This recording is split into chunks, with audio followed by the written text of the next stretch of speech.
start a podcast, Mike, because, well, not start, of course. We started 102 episodes ago. Hey, that's right. It's time to continue. It's like wrestling. It never ends. It has to start somewhere, but it doesn't have to end. It has to start somewhere, but doesn't have to end. That's the Shoot Brothers motto.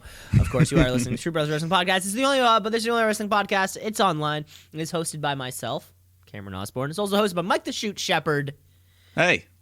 Hey ho. Let's go. Ms. Mo. We have another very exciting show coming up. A normal show, because we have a pay-per-view next Sunday. No, it's this Sunday. Oh, fuck off, Mike. Oh, my God. But that's okay. I mean, we don't have to review it yet. I was barely caught up. I could have sworn it would have been next Sunday. Well, there you go. The weeks fly by. I mean, it's already been 2 weeks since Full Gear.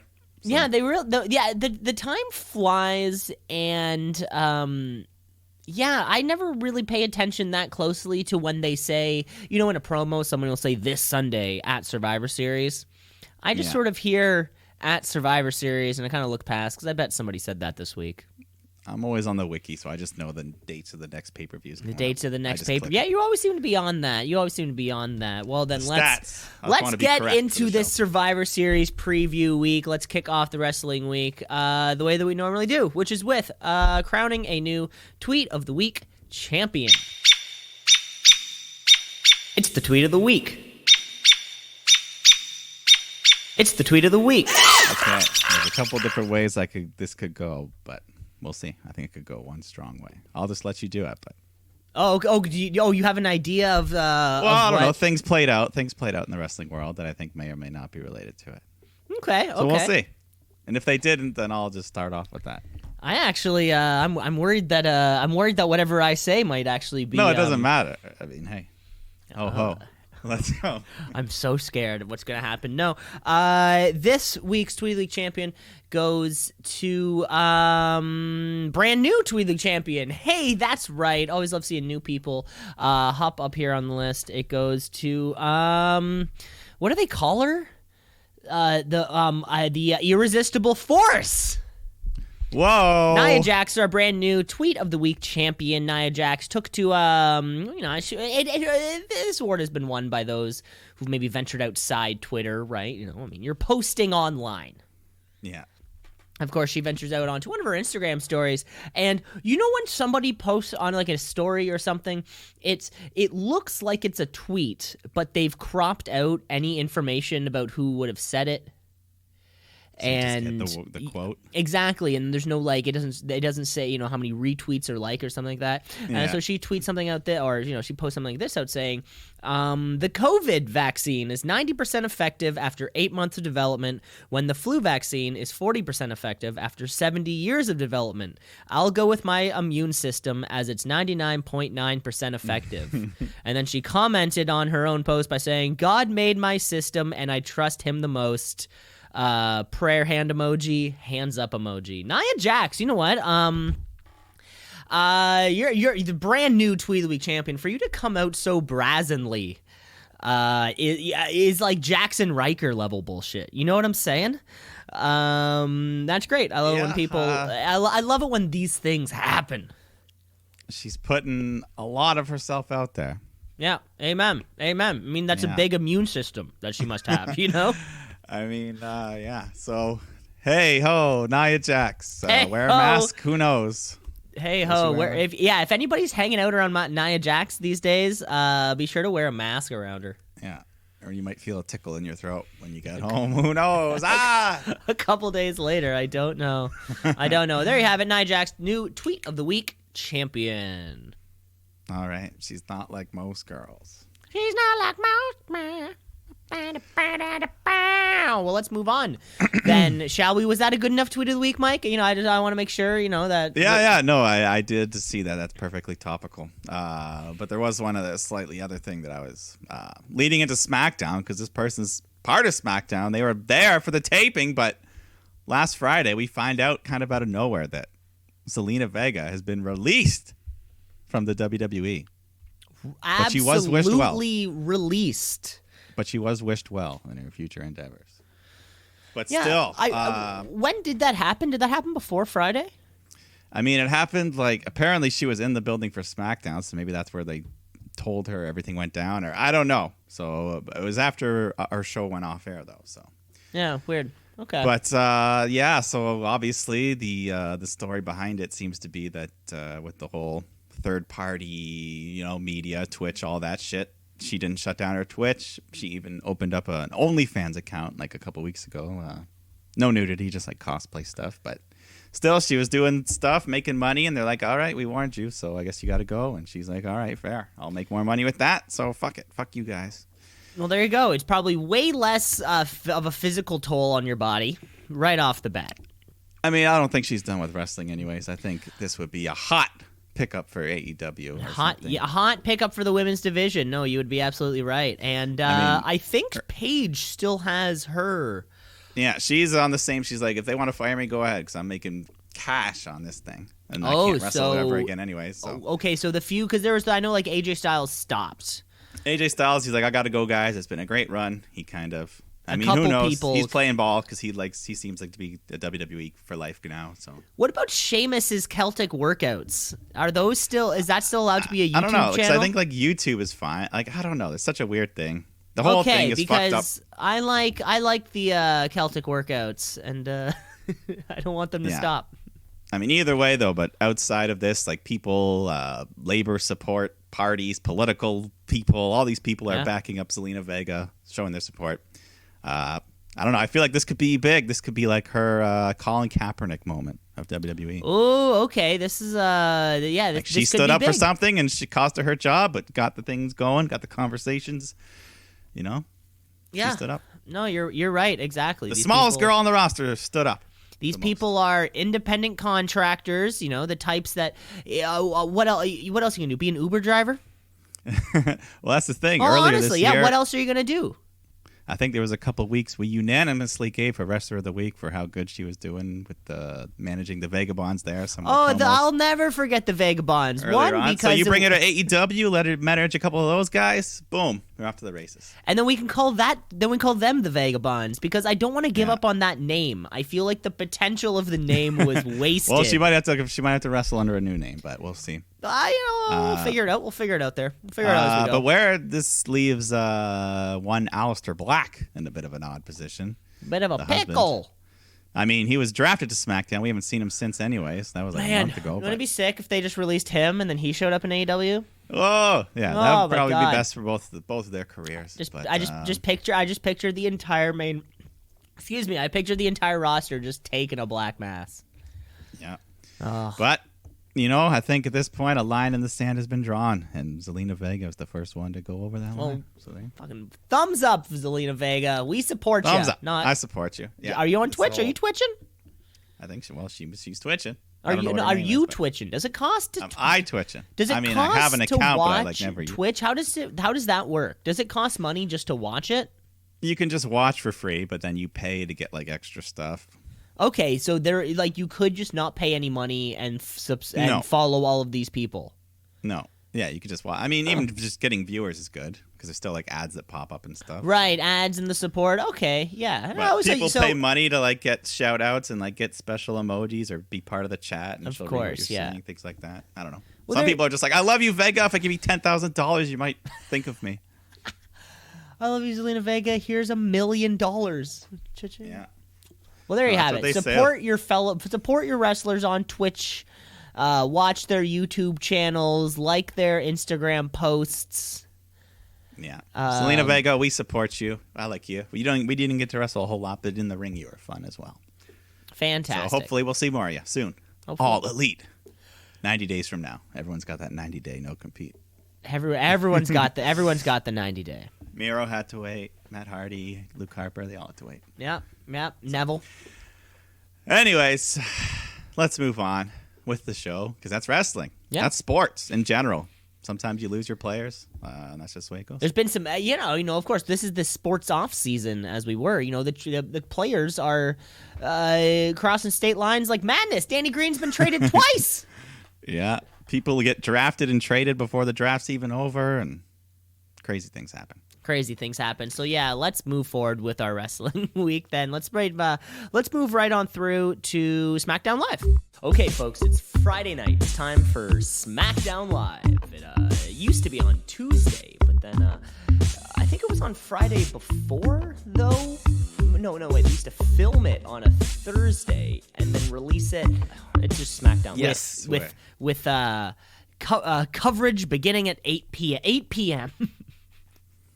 Yes, local Eastern time. Roman Reigns comes out with his buddy Paul Heyman and the Tribal Chief. The Chief and his, I don't know. Yeah, we don't have a thing for him yet. With Paul Heyman with Brock Lesnar, the Penguin. The Penguin, yeah. Right, but now he doesn't have a thing now, kind of yet, because he's not slimy enough. Yeah. He just fears Roman so much. Yeah, But he's just scared of him. anyways, Roman's talking about Survivor Series coming up, and Randy Orton, because that's the man he's supposed to face as of right now. But Drew McIntyre comes out to interrupt because he's got that title match and things could change. So, hey, man, it's going to be me. And remember the Royal Rumble when I eliminated you last, Roman? But anyways, Roman's like, yeah, well, I'm the man now. So anyways, they have a pretty nice promo here, back and forth. Then Jey Uso runs out. He starts to cut a promo and challenges Drew one-on-one. So Drew shoves him. Everyone leaves. And then afterwards, backstage, Reigns is all pissed off at Uso for getting in his business because he calls the shots. He was mad. Yeah. Fuming at his cuz. So exploded. So does this count as brand to brand? Well, we'll get to that later because at some point, where was it? I don't know. Adam Pearce announces that they're going to fight Drew versus Jey, but it's unsanctioned. So unsanctioned, it can't count, right? I think it would not. I think that means it doesn't count. Yeah, it doesn't count. I'm glad you picked up on that. Yeah, but we got an Intercontinental title match in the meantime. This counts for titles. Sami Zayn versus Apollo Crews, who I feel like we haven't even seen since the draft. Well, yeah, I think Apollo Crews has now twice been gone for he fought the Hurt Business every week. COVID times. I think he's now been twice gone. Yeah. Kind of for. Do you think the second time was because of COVID chunk stuff? of time. I'm really not sure, but yeah. Yeah. Either way, he's back, but the match is pretty short. At one point, Sammy just rips off the ring apron and exposes that steel beams underneath, and he wraps Cruz's leg up and just uses the ropes there to tie him. He just ties him up so he gets counted out. So kind of a fun little finish there. The resourcefulness of a champion. Yeah, the good Canadian guy. He's a good Canadian kid. Apollo Crews loses a lot though, right? So this is nothing new. Yeah, I mean, this is his peak, his mid-card title stuff. See, I'm not. So what? This means if we have Sami Zayn and Bobby Lashley. I mean, it's better than Crews and Lashley again. Yeah, I guess so. I think it could be a sleeper because they can both wrestle. There's just no story behind it. Yeah, there's just nothing to it. With so many of these Survivor Series things, it just feels like, why are they doing it? Well, we got the best dressed woman in the company. Sasha Banks comes out, cuts a promo about finally being able to retain the title. She's on top of her game, on top of the division. All the women in the back are on notice, and she addresses Carmella, who attacked her last week. But then Bayley's the one who comes out, but it's only a distraction because Carmella appears in the ring, super kicks Sasha, hits her X Factor, and I guess that'll be Sasha's first title program, I guess, after she's done with Survivor Series. Against this coming back Carmella. Yeah. Why? So she got a new thing now. It's untouchable or something. Yeah, I saw that too. No longer fabulous. No, she's not fabulous anymore. No more moonwalks. No more Chuck Taylors. She's not moonwalking or trash talking. Let me tell you. Yeah. I don't know. You're a fan of Mella, right? I liked Carmella. I don't know what this version of I do like trashy Carmella. Yeah, it was fun. You're like, hey, I'd like to hang out with her. It's fun. Yeah, no, she would be. She look at it, but now she seems snobby. She'd be judgy. Yeah, no, we need more. We need a little more character from her. But I feel bad because she's just gonna lose something. Yeah. Yeah. I don't know where she goes. Maybe her and Bayley just become good friends. But we go backstage. Otis got 3 plates of food in front of him, so he's feasting. So I don't know. Ziggler and Rude walk up and make him angry. Make fun of him for some reason. Yeah, doesn't matter much. They announced the return of the Tribute to the Troop special, which nothing important ever happens on those. Yeah, it's kind of like one of Go those America! Starcade type events, right? All the baby faces win because it's for America. Every single baby face wins. Yeah, they used to fly over to Iraq and do it there, but not. Anyways, we get Ziggler versus Otis because of that food shit. Otis has a new theme song. Maybe he had it last week. Doesn't matter. Rude tries to interfere, but Otis wins anyways with the Vader bomb. Feels like this Ziggler Otis feels like Ms. Otis, especially when Bobby Roode feels like what's his name, John Morrison. Well, even less. I don't even know what the hell Rude's point of. But it's funny, yeah. Or rather, Otis is back in a beef with 2 guys that are buds.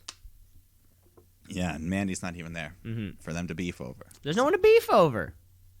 But hopefully this will lead to something different because backstage Otis is approached by Chad Gable. No longer Shorty G, as he decreed before. He's even got a nice Gable sweater on, a nice sports jacket. There's merch, baby. There's merch. I don't know if you can buy it, but it's out there, maybe. Anyway, Gable, he's being a good coach here. He's hyping up Otis, saying, hey, man, do what you did out there every week. Quick wins. All you need is some discipline. A mentor. How to unlock your inner alpha. And he hands him a little pamphlet for the Alpha Academy because his former tag team, American Alpha. So, makes sense. Otis is hyped up. He seems on board. So, he walks away, but then Gable kind of does this, like, evil, menacing, grin. I don't know. Did it look evil to you, or was he just bad at doing a smile? Maybe he's just bad at doing a smile. I couldn't tell if he was being buddies or if he's got a motive behind it, but... You know, Otis and Gable, don't they have that channel together? Well, yeah. You sent me that one video. On their Instagram account in the Carnage Shack. It's one of their garages. Don't know whose. But, yeah. Don't they have like a saying, like clank and weights and this? It's more like crazy Otis shit. Okay, and Gable's just there? Yeah, with a lot of like, burp. No, they're both doing it. They're both going back and forth and just pumping weight, just lifting so many pounds over and over again. Well, maybe it'll lead to a new team, and they'll be like, "Hey, sorry, Tucker." Yeah, who knows? Yeah, who knows? But Seth Rollins is taking on Rey Mysterio, no holds barred, and this is the final chapter. The final chapter. Yes, part 4, Friday the 13th. So this is the end, hopefully, of the feud because Rollins got to go have a baby. I saw Becky post the other day; she's ready to pop. Ready to pop, and I think we asked ourselves this question last week also. Like, where's the point? No, where's the point that Seth Rollins is like, I'm having a kid, goodbye? What if the ultimate turn at the very end, Rey Mysterio? No, Dominic's like, hey Seth, did you get a baby test on Becky? And it comes back as a Mysterio baby. Dominic has fathered Becky Lynch's child. So Becky banged Rey Mysterio. Or Dominic. One or the other. We don't know that. The DNA just says Mysterio, so that's the mystery. And they both banged her, and we got to find out. No, that's too messy. Becky would never do that. She's the man. Well, yeah. Well, yes, it's yours. I mean, she is the man. Maybe she would. She could have anyone in that locker room. But I'm getting off the rails here. You are getting off the rails. This is all because it's the final chapter. Yeah, there you go. Angie, Aaliyah, Dominic. Everyone's here. The Mysterio family. They're all in Ray's corner. Murphy's in Seth's corner. So, the match is fine. It's good stuff, but we've seen it all year. Seth hits a big suplex onto the announce table, and then he hits Ray with the steel steps. He's ready to curb stomp him on the stairs, but Ray avoids that, and he hits like his little slip and slide splash under the ropes. Yeah, that thing's fun. He hasn't done that in a while. Yeah, I guess he's old now. It probably hurts a lot. I think a lot of this probably hurts. Yeah. So they bring a table into the ring, and they're fighting in the corner. Mysterio goes for Hurricane Rana, but Seth catches him and just powerbombs him through the table. But Ray kicks out of that, so Rollins grabs a chair, and he removes the little rubber stopper on the bottom of the chair just to make it even more dangerous to gouge the eye. But Dominic grabs Seth, saves Ray, and but then Rollins hits him with a super kick. I don't know. And then Murphy gets in the ring. He helps Seth up. He gives him back the chair. Murphy goes over to Ray. Looks like he's going to sacrifice him to Seth, but as Rollins comes over, Murphy hits a big knee to Seth's face. So Rollins is yelling at Murphy, and I think at one point Ray goes for the 619, but then he like botches it the first time. There was a botch. There's a botch. He just like falls through the ropes. I guess his hands missed.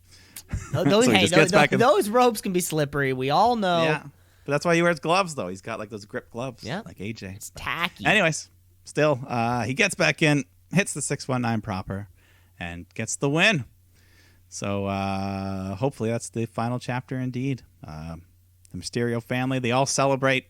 Aaliyah goes to walk over to Murphy, but Ray stops her, and then goes over to Murphy and says, "Step in the ring. Face me like a man." So Murphy gets in, and Ray says, "You're looking for my approval? Well, here it is." And he extends his hand and shakes Murphy's hand. So Aaliyah runs in, hugs Murphy. The crowd roars. "Love lift us up where we belong" plays. Love lift us up like the end of One Officer and a Gentleman. So Murphy shakes Dominic's hand, and Angie, the sweet mama bear, just comes in and hugs Murphy. Such a mom thing. Just like, "Oh, welcome to the family." Oh my Lord! You know what? Okay, and that was it. And just like it started with a family reuniting in the ring, it ends with the family reuniting. Yeah. And this messy and horrifically soapy storyline. Well, so luckily Seth and Ray are done, but I think Seth still has like one or two more things on his way out. You still think so? Well, he's part of the Survivor Series match. I think. Okay. So he's doing that. Because she looks ready to. I saw those photos that Becky Lynch posted. She looks ready to go. So that's why, if Survivor Series was next week, like you thought, then maybe not. But anyways, we go to speaking of Survivor Series, we still got to qualify because we got triple threat women's action: Natalya, Liv Morgan, and Tamina. But before the match can even start, we are told that this is now a fatal four-way because Chelsea Green is making her Smackdown debut. So she's coming out. She had the tiny part of her old hot mess gimmick with a little wedding dress thing on. Oh, okay. I don't recall a previous gimmick.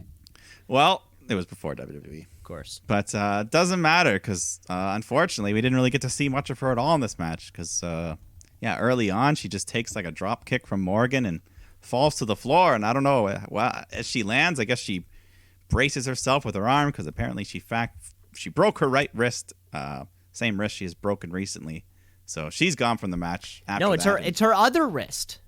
Was it her other wrist? It was the other one. So I also didn't know this. Just heard about. Just like read about it. She was recovering, or she spent all this time off recovering from a broken right wrist, and she fell out of the ring and broke her left wrist, or vice versa. Yeah, that's terrible. Isn't that terrible? Because I've been asking. I'm like, "Where's Chelsea Green?" She left the Robert Stone brand. We haven't seen her since. And here she's Where's finally Robert getting Stone? Well, that too. There's the bigger question. Jesus. I mean, rumor was Chelsea was supposed to win this match. That would have been a big match. So this was a bad Friday. It was Friday the 13th. So bad luck for her. Yeah. So they kind of called it on the fly. They go back to Liv and Natalya. They just kind of carry the rest of the match. Liv starts hitting code breakers, so she's looking good. Or she hit it on, she hits it on one person, and then she hits it on Tamina, and that gets to the 3 count. So Liv Morgan is now part of the Survivor Series team. Yeehaw, Liv Morgan. Yeehaw. Why not? Is Ruby Riott on the Survivor Series team? Yeah. Hey, look at them go. So she might have made it anyway. She just made it instead of, I don't know, Chelsea. Whatever. Let's just go to the main event. It's unsanctioned, but Drew McIntyre versus Jey Uso, it happened.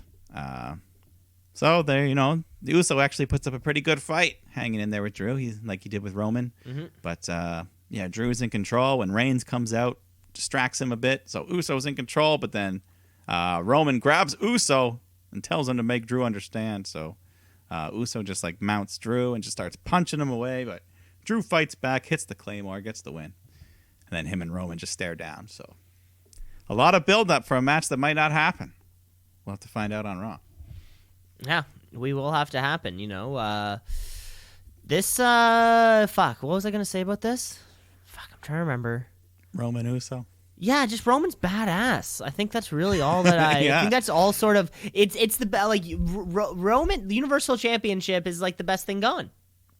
It's got to be the best thing going. Yeah, it went from being like the worst world title to now it could be the top one. Is the top one. And it's all because of Roman Reigns. Yeah, like, he just instantly like every Universal title reign up until this point was always like 2020 truly has been the wildest year because the top performer and the top belt belong to Roman Reigns. The heel.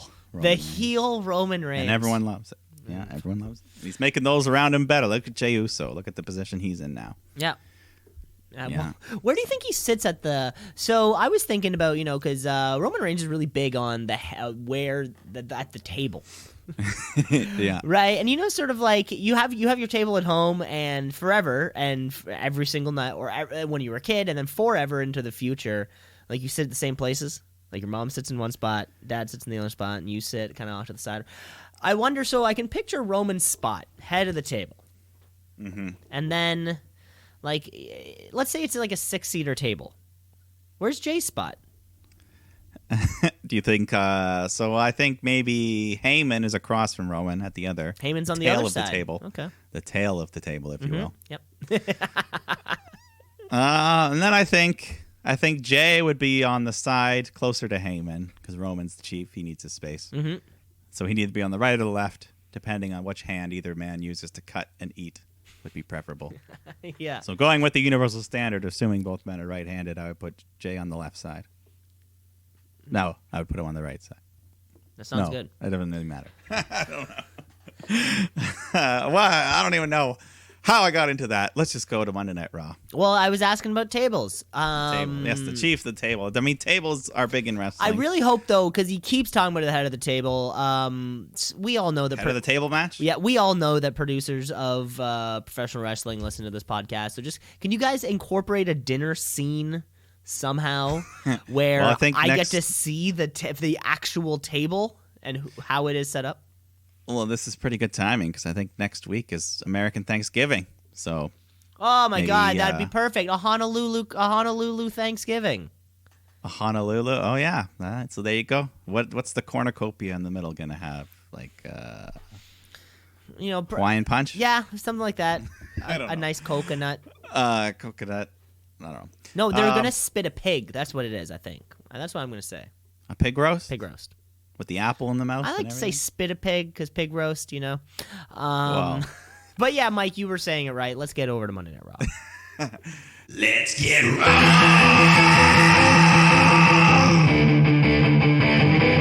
Let's get raw.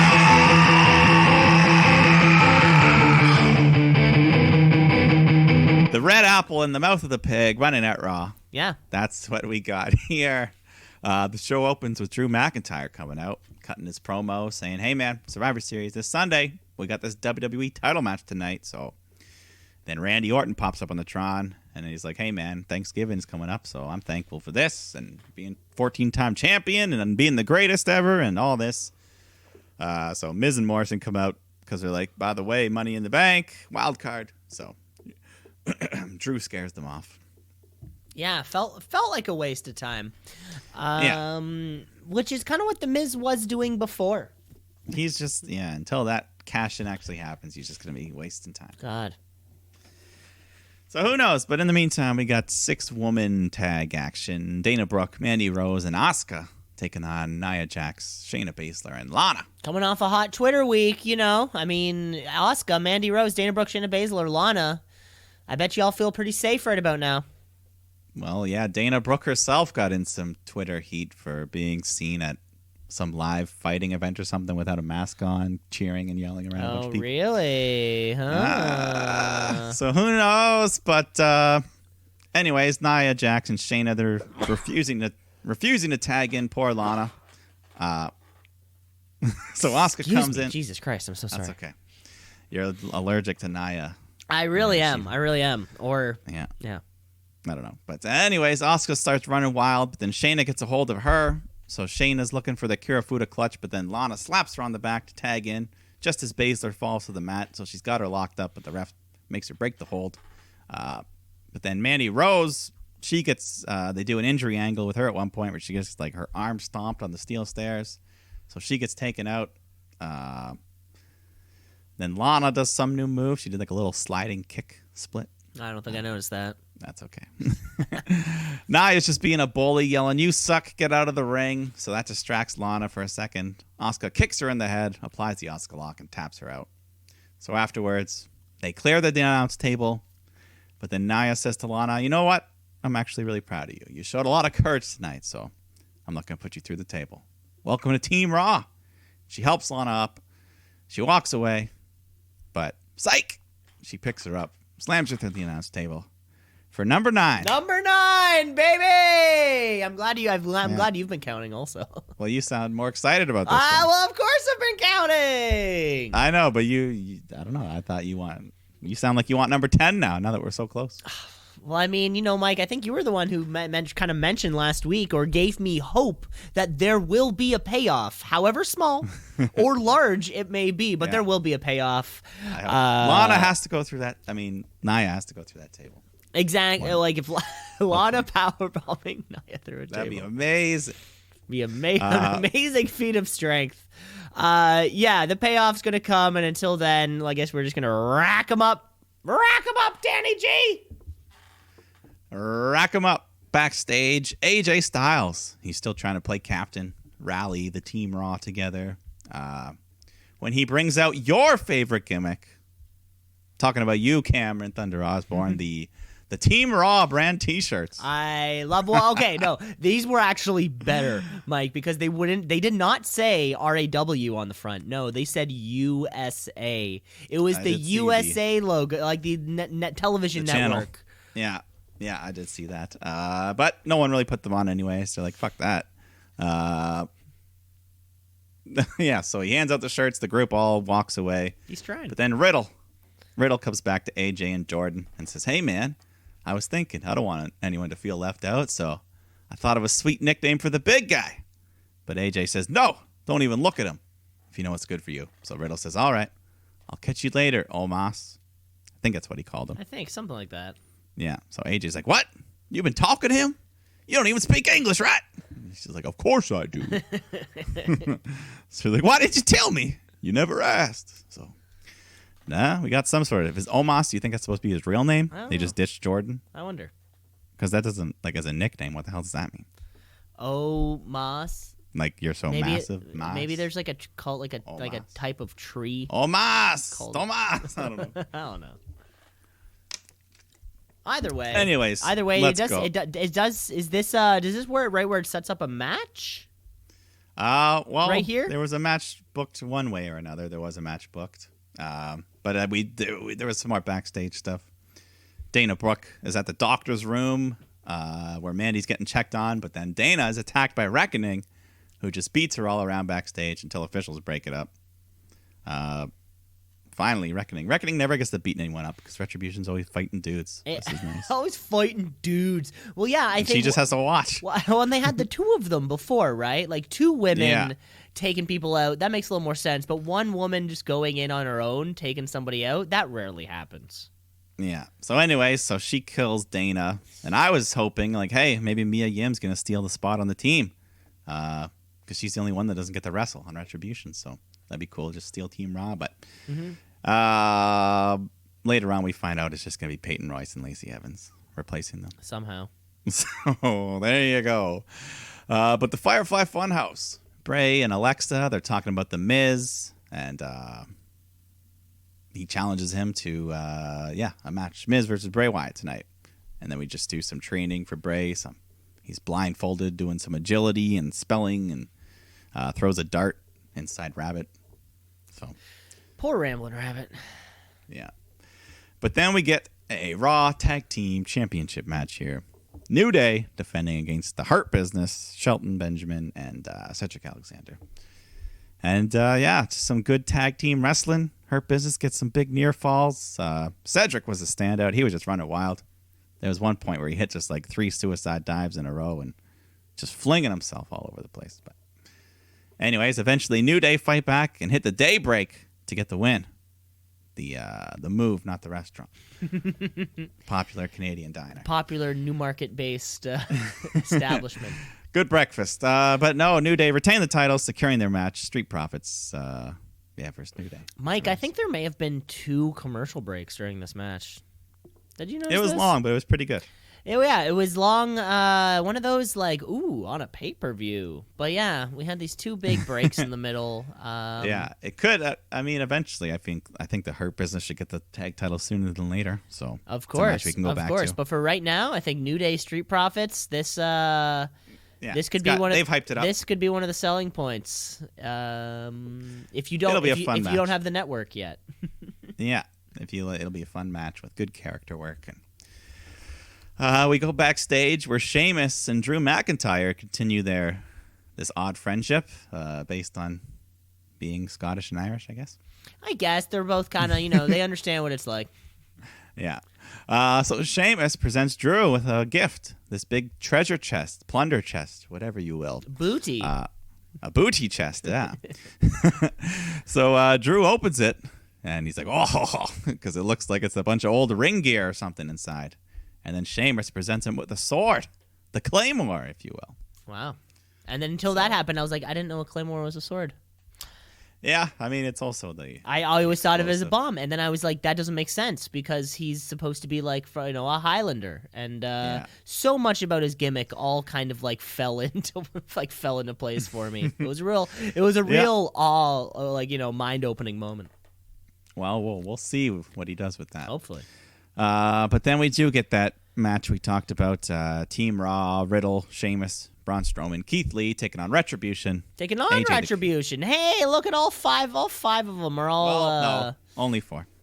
4 plus Reckoning, plus Mia Yim. Yeah, Reckoning wasn't fighting, so AJ wasn't fighting. You could have had them fight. But. Yeah, Anyways, AJ sits it on commentary, but Riddle was looking good. Sheamus and Strowman were arguing. And then they shoved AJ into Jordan at one point. Or Omos. I don't know. He's not happy. But AJ calls him off. So, Team Raw, they get it back together. They're in control, but then they all start getting selfish, tagging themselves in, shoving each other around. So Mustafa Ali sneaks up, hits a nice cradle on Riddle, holds him down for the 3. So Retribution wins. Finally, Jesus they Christ! I think that's the first time Retribution has won as a team, not by a count out or DQ or whatever have you. It's weird. The match I feel like the match could have been way better, but they had to do this kind of Team Raw story. Yeah. Right? I'm just glad Retribution won. Oh, fucking finally. But yeah, but it's weird because so often the 8-man tag, the 6-man tag, the 8-man tag that WWE does, they're always fantastic. Yeah, it's just weird though doing these big multi-man tag a week before the big multi-man tag. Before the big multi-man tag, yeah. It's not elimination, so it's not the same. Unless they add Retribution to the Survivor Series match and then Retribution wins. Yeah, because as of now they're nowhere near. Is that they're never sniffing any pay-per-views? They're never on pay-per-view. Is that how we book this thing? I don't know. Where's the shoot meter? We'll close the show with that. But we go backstage. Nikki Cross gets interviewed, and she just is, got to get Alexa away from the Fiend no matter what. I like that Nikki Cross has clearly never had a friend who started hanging out who made another friend. Or, she starts dating that bad boyfriend that's bad for her. Okay. It's now you're smoking cigarettes. Yeah, you're taking Adderall. Whatever. You're snorting. You're snorting Addies. You're snorting Adderall. But anyways, Bray Wyatt, Miz, we get that match. But Miz cuts a promo beforehand saying, hey, man, no reason to have this match. Let's just have a peaceful solution. Randy's fighting Drew later. You want Orton. I want to cash in. We can work together. What do you say, pal? But then Bliss, her music plays, and she comes out to say, he says no. And then Nikki Cross comes out and says, Lexi, you need to stop this. He's bad news. And she starts trying to shake some sense at her. But Alexa says, oh my God, Nikki, you're right. And then she slaps her in the face, and the two of them start brawling until officials separate them. So And then Bray Wyatt comes out, and Bliss escorts him to the ring so we can have this match. And we just get the Funhouse Bray antics. You know, he starts out nice, but gets meaner as it goes on. And John Morrison's trying to interfere, but no problem for Bray. He just beats up Miz. At one point, Morrison grabs Bray's leg, and then Alexa comes flying in off the steel steps. Takes him knocks over the barricade. Yeah, that was a good bump. So they takes him out. So he's no longer a factor. It was this funny one where she kind of jumps into him, but in a way that he has to like back up and throw himself. And he's so athletic that I can catch you and do a backflip, no problem. Yeah, I can catch you and do a backflip. That's essentially over what the he had to barricade. do. Sure. Yeah, why not? Why not? How tall is the barricade? Probably like 4.5 feet. Yeah, that's fine. Oh yeah, no problem. So anyways, that happens, and then Miz hits his running clothesline in the corner onto Bray, but then Bray just catches him. Transitions right into the Sister Abigail, gets the win. And then Bliss just pops back up from behind the barricade, and she just walks it like a tightrope back over to Bray. So playful. The two of them just walk up the ramp, and then the Fiend appears on the screen, and we cut to black. Cut to black. They didn't let him in. Fun. Not this week. Now the Fiend, the Fiend has nothing to do this Survivor Series. Well, there's... Which is okay, which isn't like crazy. I mean, they've been promoting throughout the show the final farewell of The Undertaker. And who better to kill him off for forever than The Fiend? Oh, that would be so much heat if he gave the Undertaker well, it's the final farewell. Yeah. And throughout the show, they showed like pictures of people cosplaying and shit, like Jeff Hardy dressed as The Undertaker. Yeah, the Jeff Hardy one looked pretty good. I was like, damn. Sasha Banks had a cool one. Kind of looks like The Undertaker.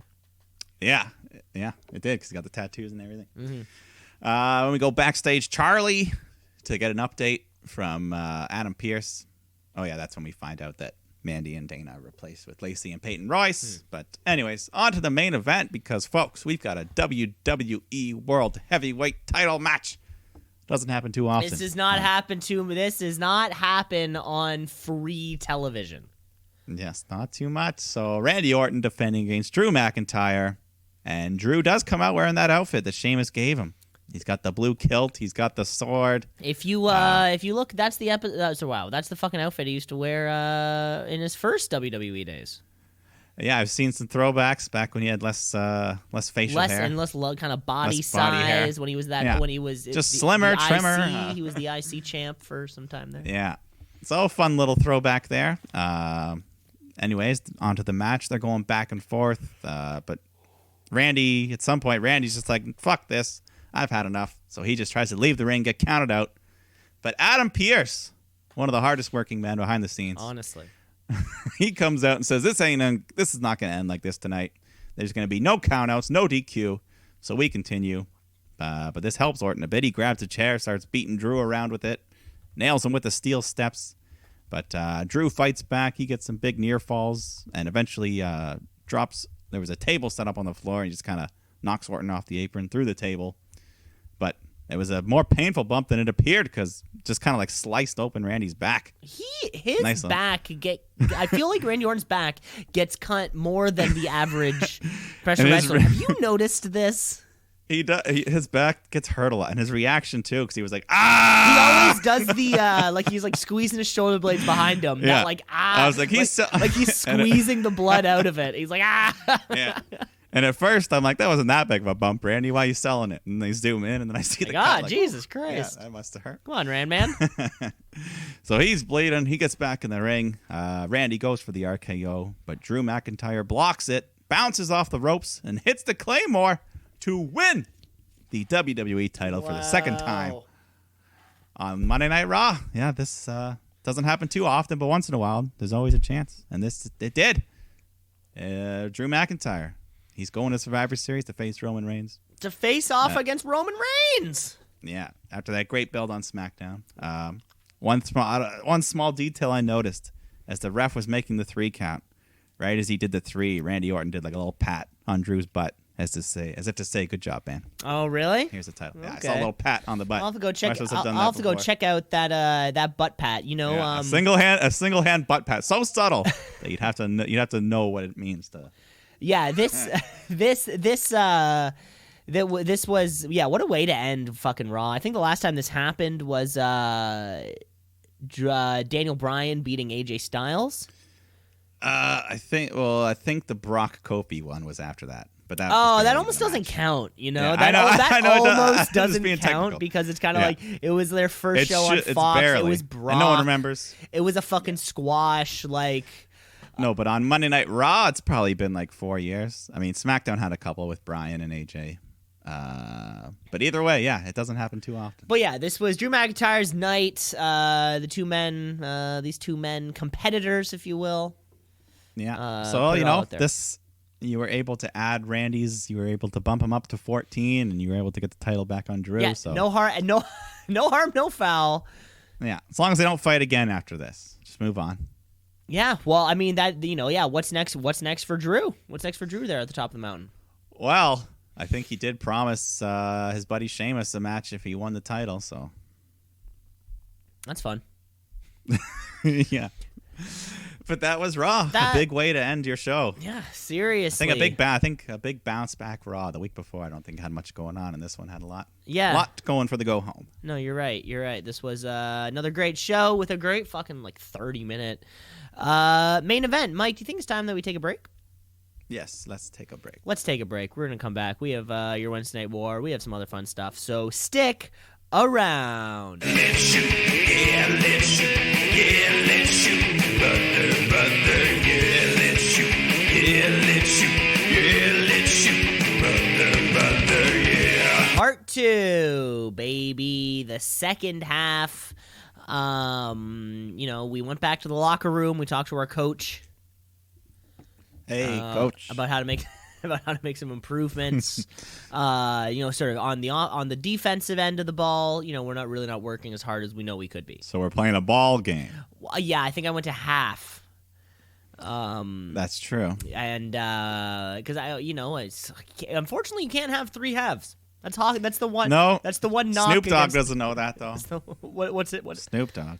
What does he say? And remember his NHL 20 commentary. He's like, we should have a halftime show at every game and play hip hop music. Say that. Yeah. There's no halftime. The commentary where Snoop Dogg and Ray Ferraro were clearly not in the same room while the conversation was happening. Like, who are your favorite players, Snoop? He's like, PK Subban, Sidney Crosby. I think he might say Marcel Dion. Marcel Dion, PK Subban. All the aunts. He loves all the aunts. Which is, because I guess there's no Izzles. If there was a player with a last name like Izzle or something you could rhyme, he'd be like, hell yeah, that's my guy. Yeah. All right, second half. Are we doing? We are. We're keeping that entire second half intro because that was, I already said, it's part 2, baby. That is. I never said not to keep. Not to, That is right. So, folks, of course, obviously, you listen to the big episode 100. Woo!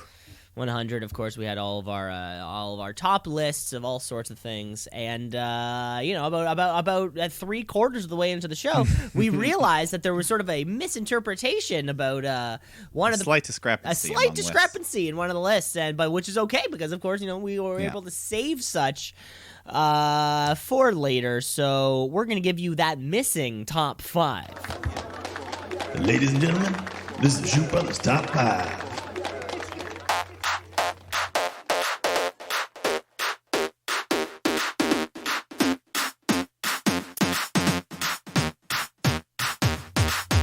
One, two, three, four, five. We're making some lists and we're talking some jive. It's about the wrestlers and the wrestling things from the inside, outside, all over the ring.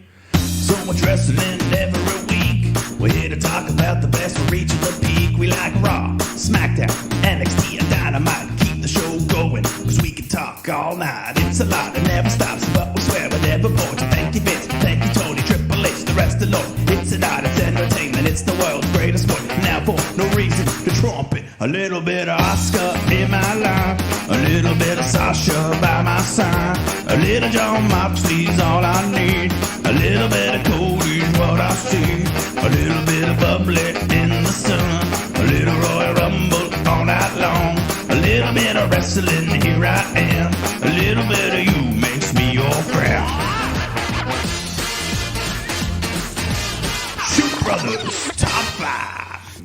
I mean, the plan was for this to become, that was the birth of a new segment. You know, we had octuplets at first, and now we're just going to go on with singles. We're just going to go on with singles. That's right. We went full Octomom, and now we're like, we got to do one kid at a time, right? So the top 5 that we actually missed was the top 5 pay-per-views, like a specific pay-per-view. Yes, not just the theme or the title. This is the date, the time, this exact show. Oh, I didn't write down dates. Well, it doesn't have to be the time, but I mean, I wrote down year numbers to differentiate. And super specific. So, Mike, how about you kick off with our top 5s? All right, I'll kick off with my 5th. I mean, this was a hard list. This was a hard list. Yeah, a lot of going back and forth and. Yeah. I feel because the top 5 wrestlers, I feel like I kind of knew. You know, I had a good idea. There's so much differentiation between cards. You know, it's like a really hot main event make it, or it's just like a couple good matches throughout the whole show, or I don't know. Everything's going on, but I'll just give you my number 5 pick. It's become one of the big 5 pay-per-views. I'm talking about Money in the Bank from the year 2016, which happened to take place on my birthday. So I was having a fun night. I was getting together with fellow wrestler Chris Edwards, former champion himself. Aaron Porter. Wow. Yeah. So we were hanging out at his house. But the card, one of the most memorable things, of course, it's a Money in the Bank. So we had a great ladder match, which Dean Ambrose won. Then you had the World Heavyweight title match that night. Roman Reigns defending against Seth Rollins. When Seth Rollins shocked the world, beat Roman clean. No one saw it coming. And then Dean Ambrose cashes in right after to win the WWE title. So he had all 3 Shield members with the world title on the same night. But then at the same time, you had AJ Styles fight John Cena in a 5-star match. You had a great fatal 4-way tag team with New Day, Enzo and Cass, Gallows and Anderson. The whole card was stacked. It was a great pay-per-view. It was a great birthday. God, that really does. That sounds like one hell of a fucking event. Yeah. So I'll remember that. Live from Las Vegas, T-Mobile Arena. Yeehaw! Oh, no, that's not a yeehaw place. Never mind. I mean, you got people from everywhere in Vegas. That's a good point, Mike. Okay, so I'm going to take you to my number 5. Here we go. Shit, it was actually only like a few months later. Because, of course, this event came up a couple times in the top 5 list. But we're going back to December of 2016 to 2016. Table, ladders, and chairs. Phenomenal main event. Of course, literally. AJ Styles. It was phenomenal. AJ Styles was taking on Dean Ambrose, of course. Alexa Bliss beat Becky Lynch for that Smackdown Women's Championship. We had a ladder match with Miz and Dolph Ziggler. Yeah. Shit was fun and popping. Like we said, the card, the matches that may or may not have defined your whole the whole thing. wrestling. Oh, and the Wyatt family won the titles. When Orton was involved, was that? Yeah.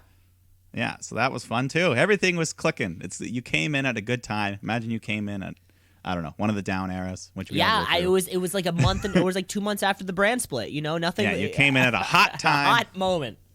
And once you're in, you're in. Yeah. You're in for the downs and the highs and the lows. Oh, baby, let me tell you. But you came in.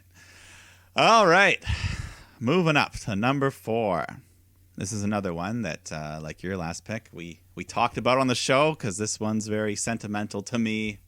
It was the first pay-per-view I ever got to see live in my own home on television back when it was expensive. I'm talking about WrestleMania 14, 1998. The main event, Shawn Michaels, Steve Austin with Mike Tyson in the Fast Count. But, you know, even though my guy lost and all that, I still had such a fun night. The Undertaker fought Kane in Kane's first ever match when he was the biggest deal with the mask, and that was so much fun. You had Cactus Jack and Terry Funk fighting in a dumpster match against the New Age Outlaws. Triple H and Owen Hart for the European title. Just everything was fun. Even Taka Michinoku was on the card. So everything was on the line. It was just I remember I videotaped it back on my VHS, and then the next day I went to my buddy's house and I brought the tape, and his brother was so hyped. He's like, "Lucas, your friend Michael could come over anytime." Because I brought the tape. So he went to the store and bought us candy. He was so happy. But yeah, even though my guys, you don't even wrestling, even if your guys lose, you can just have a fun night. Yeah. And I was doing suck it all day at school the next day. 1998, man. WrestleMania 14. Wow. There you go. 1998. I was a young lad. You were a youngin'. Yeah. A very youth. Jesus Christ, eh? Yeah, and there was shit like Goldust going on, doing perverted things on the same show. Oh, Jesus. That's I was young. Yeah. Mike, I'm going to take you to my number 4, though. Your just like your first pay-per-view that you got to. It's great. It's amazing that the first pay-per-view that you actually got to buy in your house, it was a WrestleMania. Because there's nothing like the first WrestleMania. So coming at number 4 for me, I do have to say WrestleMania 33. 33. Yeah, so WrestleMania 33 was the first WrestleMania that I saw after you and I started watching wrestling. So that was the first time I ever actually even saw a WrestleMania. Could you believe it? I could even remember I was sitting in my house in Hyde Park. I was streaming it off a thing. Matt, he's like, "What are you doing?" I'm like, "Don't even ask what I'm doing." Don't even ask. We had AJ and Shane McMahon to kick off the show. Kevin Owens beating up Chris Jericho for that United States Championship, of course, after the fucking friendship collapse of life. Mm-hmm. The Hardy Boys made their WWE return. John Cena was getting big. Married. Seth Rollins, when he was Kingslayer Seth Rollins, of course, taking down Triple H. We had that weird maggot projections for Randy Orton, Bray Wyatt. We had more than 2 minutes of Brock Lesnar Goldberg. And Roman put down The Undertaker. It was huge. It was a memorable night. A lot of stuff happened. That's a lot of shit happened. And that I'm not even talking about the pre-show. No, I'm not going to do that. No. Yeah. Yeah, who won the Andre Battle Royal that year? Mojo Rawley, you know it, baby. Mojo, only because he's friends with Gronk. There? Yeah. Yeah, that's the only reason why. But and it worked because they got him on the show. Amen. They got him a title. Amen. All right. Let's move over to number 3. What rhymes with 3? Me. NXT. Oh, damn it. Yes, I'm talking about Takeover. Which one? The only Takeover Dallas that has ever happened. This was just top to bottom. You had Chad Gable chasing Jordan, defeating the Revival. You had Shinsuke Nakamura and Sami Zayn in that amazing debut. That is still Nakamura's best match in WWE. Finn Balor and Samoa Joe had a great match for the title. Samoa Joe gets busted open. He's bleeding everywhere. Then you had Asuka and Bayley for the women's title. It was just an NXT all-star lineup, top to bottom. Some of the best wrestling on that company. In the history of the company. Just 5 straight matches of just great. I mean, Austin Aries fought Baron Corbin. That was a low point. But 5 straight matches of pretty good Austin stuff. Aries. Yeah, there's a name. There's a name I forgot. Yeah, this was 2016. I forgot that you existed. Am I right? Whoa, hey, yeah, this was 2016 of April, so this was a while ago. Interesting. This was NXT was still birthing, just a 1-hour weekly show. But that's my number 3. There's number 3. It's fantastic, Mike. I gotta go. Number 3 for me, a pay-per-view that nobody thought was possible. The wrestling community said it's not going to work, and there was a few individuals who said it's going to work. Believe me, it's going to work. Because coming at number 3 for me is All In. All In. All In. Not only was the card, not only was the crowd was so hot. They would have taken anything. They would have taken Nia Jax winning the world title. They would have had Nia Jax beating Cody. Yeah, but the crowd was hot and well deserved because. Sorry. Of course, and it was just kind of this. It was just this moment for. The professional wrestling fans. Cody beats Nick Aldis for that NWA championship, and of course in like this 25-minute thing, and it's just a banger, and everyone's Brandy comes everyone's crying. And, Kenny beats Penta, and Chris Jericho comes in after the lights are turned off. When that was still going hot. Kazuchika Okada and Marty Scurll. In another hot event, and of course, the seemingly rushed main event, but you can watch the whole thing for free, and it's so quick and it's awesome. The Golden Elite, of course, Kota Ibushi, and the Young Bucks taking on Rey Fenix, Rey Mysterio, and Bandito. And I watched this one at work, so it added this element of me kind of informing people, like, hey guys, like, don't bother me, I'm gonna be back here. It was fantastic. It was so much fun. It was. Great card, and it really did. Yeah, it changed things. It wasn't officially AEW, but that was the birth. Yeah, of it's not an officially AEW sanctioned event, but no, but we all know. The real people, the real fans know. I mean, there are some WWE guys that were on that card. Rey Mysterio was there. Yeah. A couple others. Yeah. But anyways, it's time to move up. We're getting to the top of the list here. Okay. Number 2. This is a lot like what you said about the last one. People said, hey, I don't know if we can do this. Can you do this? Well, at work. Maybe 10 years ago, never. But we're at a point now where the wrestling is so good that it doesn't matter, because I'm talking about WWE Evolution. Evolution. The one night only all women's card from Takeover, or it had NXT. It had people from everywhere. UK, NXT, everything. Becky Lynch and Charlotte had a great last woman standing match. Shayna Baszler, Kairi Sane had a NXT women's title match. Toni Storm, Io Shirai had the Mae Young Classic finals. A bunch of good stuff. Ronda Rousey, Nikki Bella, even their match was fun. But the whole card, everything, the crowd was so into it. All the women knocked it out of the park. The legends, Lita and Trish, they looked good. Everyone has. Yeah, it was just such a great night that they haven't followed it up yet. It's crazy. Yeah, and because this was like over 2 years ago. It was successful. Everyone around the world was like, yeah, this is great. And yeah, 2 years ago now, and why they didn't do one kind of the immediate following year. A little weird. Yeah, so still waiting for Evolution number 2. Evolution 2. But it gets number 2 on this list. Evolution 2, Electric Boogaloo. Coming in at number 2. For me, there's no real way to kind of preamble this, right? Because it's one thing to attend like a Monday Night Raw or a Smackdown taping, but it's an entirely different thing to attend a pay-per-view. Mike, coming in at number 2 for me. SummerSlam 2019. We had done in previous years, we had done a Raw and a Smackdown and had a lot of fun, but not only was it our first, well, I guess the NXT pay-per-view was the night before, but you know what I mean.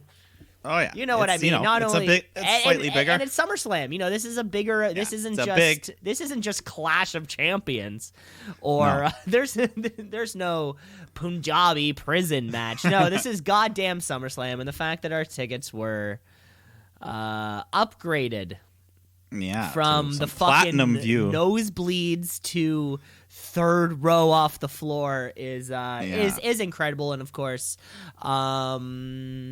and like the card was fantastic anyways, right? We got to see the man Becky Lynch. We got to see Edge, Spear, Elias, Goldberg, and Dolph Ziggler did that funny bit where he came back like 4 times. AJ Styles was there, of course. Charlotte Flair beat Trish Stratus. The Fiend's like world premiere ever. We even got to see the Iconics.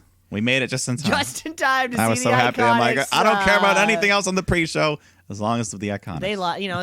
They lost, but of course the main event of the match, one of the biggest moments I've ever been a part of, Seth Rollins defeating Brock Lesnar for that Universal Championship. That was, and going into it, we had no faith in Seth.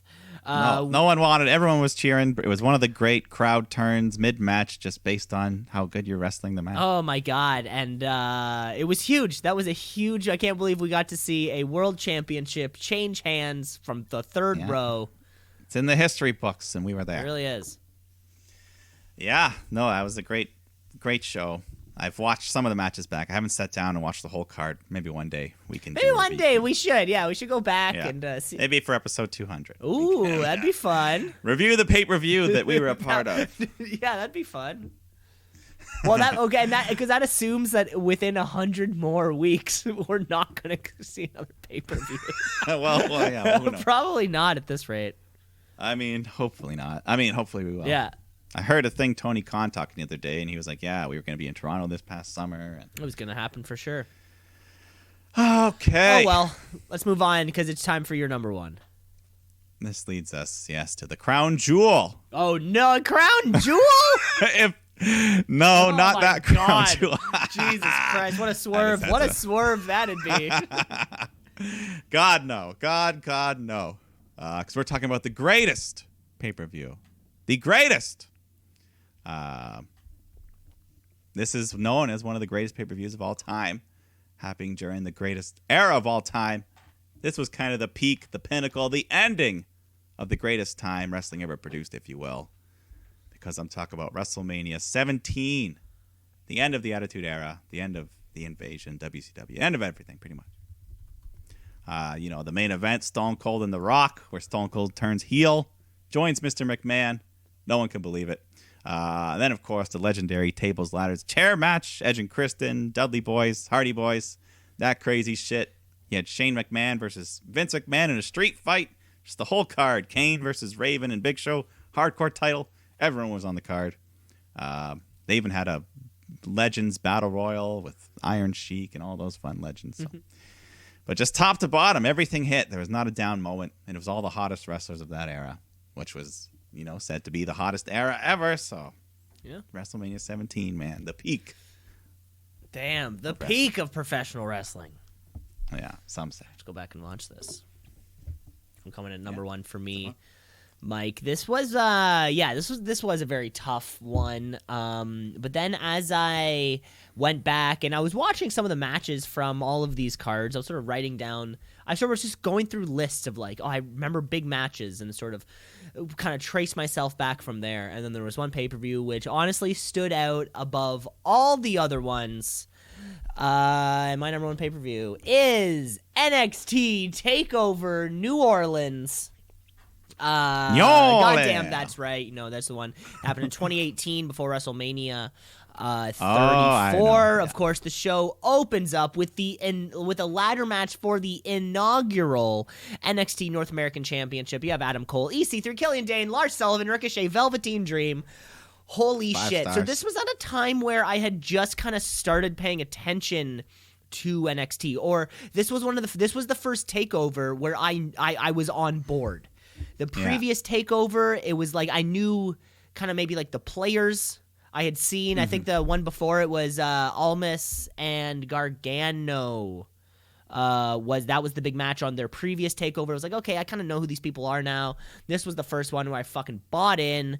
Not only did we get that, not only we had Shayna Baszler taking out Ember Moon for that NXT Women's Championship. We had the final of the Dusty Rhodes Tag Team Classic with the Undisputed Era. Adam Cole coming back, taking on AOP with Pete Dunne and Roderick Strong until, oh my God, the heel turn. What a heel. He grabs that fucking thing, puts it on his arm, and the Undisputed Era truly was born. And he thought that was, even if when he thought that was enough, Aleister Black defeats Andrade Cien Almas for that NXT Championship. But that's not even the main event. Because there's still another, wasn't there 2 5-star Well, matches actually, I guess on the same technically show? that was the main event because the following is unsanctioned. Triple H said no. But William Regal said yes. We have Johnny Gargano taking on Tommaso Ciampa. Holy shit. Yeah, that was pretty much. Yeah, it was such a fun pay-per-view. So many bangers of matches, of course. I think that was the one where he does the... what's that movie? Is it called the airdrop or something? Air raid, but it was off Crash. It was the air raid crash thing off the thing into the thing. Through the thing. Oh my God. He does, yeah. It was crazy. This match was Craziness, those two men, that feud. But yeah, that whole takeover was awesome. Of course, yeah. It was a banger, and that's all I got. That's all I got for you. That's what we got. That's the top 5. That was a lot of fun. Yeah, there's so many that I'm sure. And of course, and the list will continue to grow as the sport evolves, right? Exactly. As of this weekend, there's going to be, who knows? There would be another addition to the long kind of encyclopedia of knowledge. Mm-hmm. So, let's move on. Let's move over to our Wednesday night war. Because, God damn it, it's a war, baby. We've been talking a lot of WWE tonight, so let's just stick on that train. Let's move over to the USA Network and check out some NXT. NXT, what does it mean? I don't know, but it's some good wrestling. So NXT, watch and see. Try to tap out a count out of 1, 2, 3. So Good God, y'all. We have new champions, old champions, and we kick off. With the new North American champion, Leon Ruff. Lil Leon Ruff. Lil Leon, he comes out to start the show, but pissed off Johnny Gargano comes out, calling his win a fluke. You're a joke. And then he sucker punches him because he's got a rematch right now. A rematch? Ruff, Gargano, North American title. It's on the line. So Johnny, he comes out heavy, but tiny little Ruff, man. He's quick. He's innovative. He's doing like Ray Phoenix stuff. Just, walking on the ropes, bouncing all around. Or Leo Rush kind of stuff. Yeah. Leo Rush? Leon Ruff? Little. Oh, come on, guys. They're not even trying anymore. Well. Christ. Ruff's on a roll, but Johnny puts him in his place, hits him with a couple vicious lawn darts, chucking him into the corner. So Johnny's in control, looking to finish him when Damian Priest comes out. He's on the ramp, distracting Johnny. So Leon tries to roll up Gargano, but he kicks out, and soon after, he hits the one final beat DDT. So Gargano's got the match won. The ref makes the count, but at number 2, Priest pulls Ruff out of the ring, breaks up the pin, and then he says, "Sorry, kid," and punches him in the face, causing the DQ. Sorry, kid. Yeah, sorry, kid. But wins the match. Ruff wins the match and retains his title. Yeah. So, ruining the title match. Yeah, but I mean, I guess if he attacked Ruff still gets the win in the record book, so it's like a double whammy for Johnny. Yeah, it's he a weird loses one. and he doesn't get the win. But Johnny's flabbergasted. Priest helps Ruff back up to his feet, and they walk back. I'm glad that Ruff, at least he's not a one-hit wonder. Well, hopefully not. I mean, he got a defense. It counts. No, he got the win. Yes, a title defense technically, but he wasn't the main part of the story in his own title defense. Nope. Nope. But we'll get some. Nope. Well, we're not done with that. We'll come back. Okay. But Cameron Grimes. Yeehaw! He's come back from the moon, and he's here to fight Dexter Lumis. But they're going to have a blindfold match. An old gimmick. We haven't seen this. I don't think I've ever seen this, actually. Yeah, it's pretty old school. Usually they would do it for like a reason, like a wrestler sprayed the other guy with mist in the eyes or something. Oh, the old green mist. Yeah, something like that. But anyways, here we go. Grimes is scared of Lumis, so he won't look him in the eye. So I guess that's where they're doing the blind. I don't know. It was weird, but they're not even really blindfolded. They just wear these baggy black sacks on their heads, like hostage things. Yeah, like yeah. So I mean, obviously they can see, but they're doing the comedy. Grimes is just swinging wildly around, fighting invisible air. He knocks the ref down at one point, starts kicking away at him, but then he takes his blindfold off and he sees. And he goes for the cave-in on Dexter, but even with the blindfold on, Lumis can sense everything, and he just avoids him like a snake. And eventually the blindfold comes off. He just beats Grimes around even more until Grimes climbs over the barricade, scurries away like a squirrel. this felt more like a segment than it did like a match. Well, I mean, no one won, so no one really won. Yeah, no one really won, but they've been building. They've been building up something physical between these guys. Yeah, there's got to lead, I guess, cage match or something. I think we have to get to some kind of heavy hitting stip. Yeah. We've had the haunted house, we've had the goofy stuff. Now let's get serious. But then we go backstage. Damian Priest talks to William Regal, who is not happy at him for interfering, ruining the integrity of that title match earlier. But Priest is like, "Hey man, I was just joking around to get back at Johnny." But Leon Ruff walks up. It's like, "What? I'm just a joke to you? If I can't retain, then I shouldn't be champion." And Priest is all, "Dude, it's not what I meant." He said dude a lot. Dude. But Ruff slaps him in the face and tells him, "I'm nobody's joke." So I like it. I like the seriousness. Yeah. It's a little different, but we'll see. Yeah. And the big news we've been waiting for. We finally get our date for War Games, December 6th. Woo! It's happening. Baby. Yeah, we knew it was coming, especially the way that it's kind of like main event-ish scene is kind of unfolding. Yeah, the feuds. So we got a couple weeks, but it'll sneak up on you real It quick. always, well, Survivor Series did. Yeah, now that it gets dark at like 5 o'clock. I know, that's what it is. I think that's what it is. You're like, the day's over. It's over already. But tag team action. Candice LeRae teaming up with Indy Hartwell, Ghostface, taking on Casey Catanzaro and Caden Carter. The fun match. But this division is stacked, so just nice to have them on. You know. Yeah, it's funny. There's so many women on this in this roster. We got to show them all off. But yeah, the big announcement, War Games. Hopefully we can get a. I would love to see something like a team Shotzi versus team Candice. Well, that's exactly what it is. Okay. I don't think we have all the members announced, but we got Shotzi Blackheart, Ember Moon, Toni Storm, and a to be determined against Candice LeRae, Indy Hartwell, Dakota Kai, and Raquel Gonzalez. There we go. I like that. I like. So who's the fourth? Now, I think in previous years, a two-team. They've done 3-team War Games. Yeah.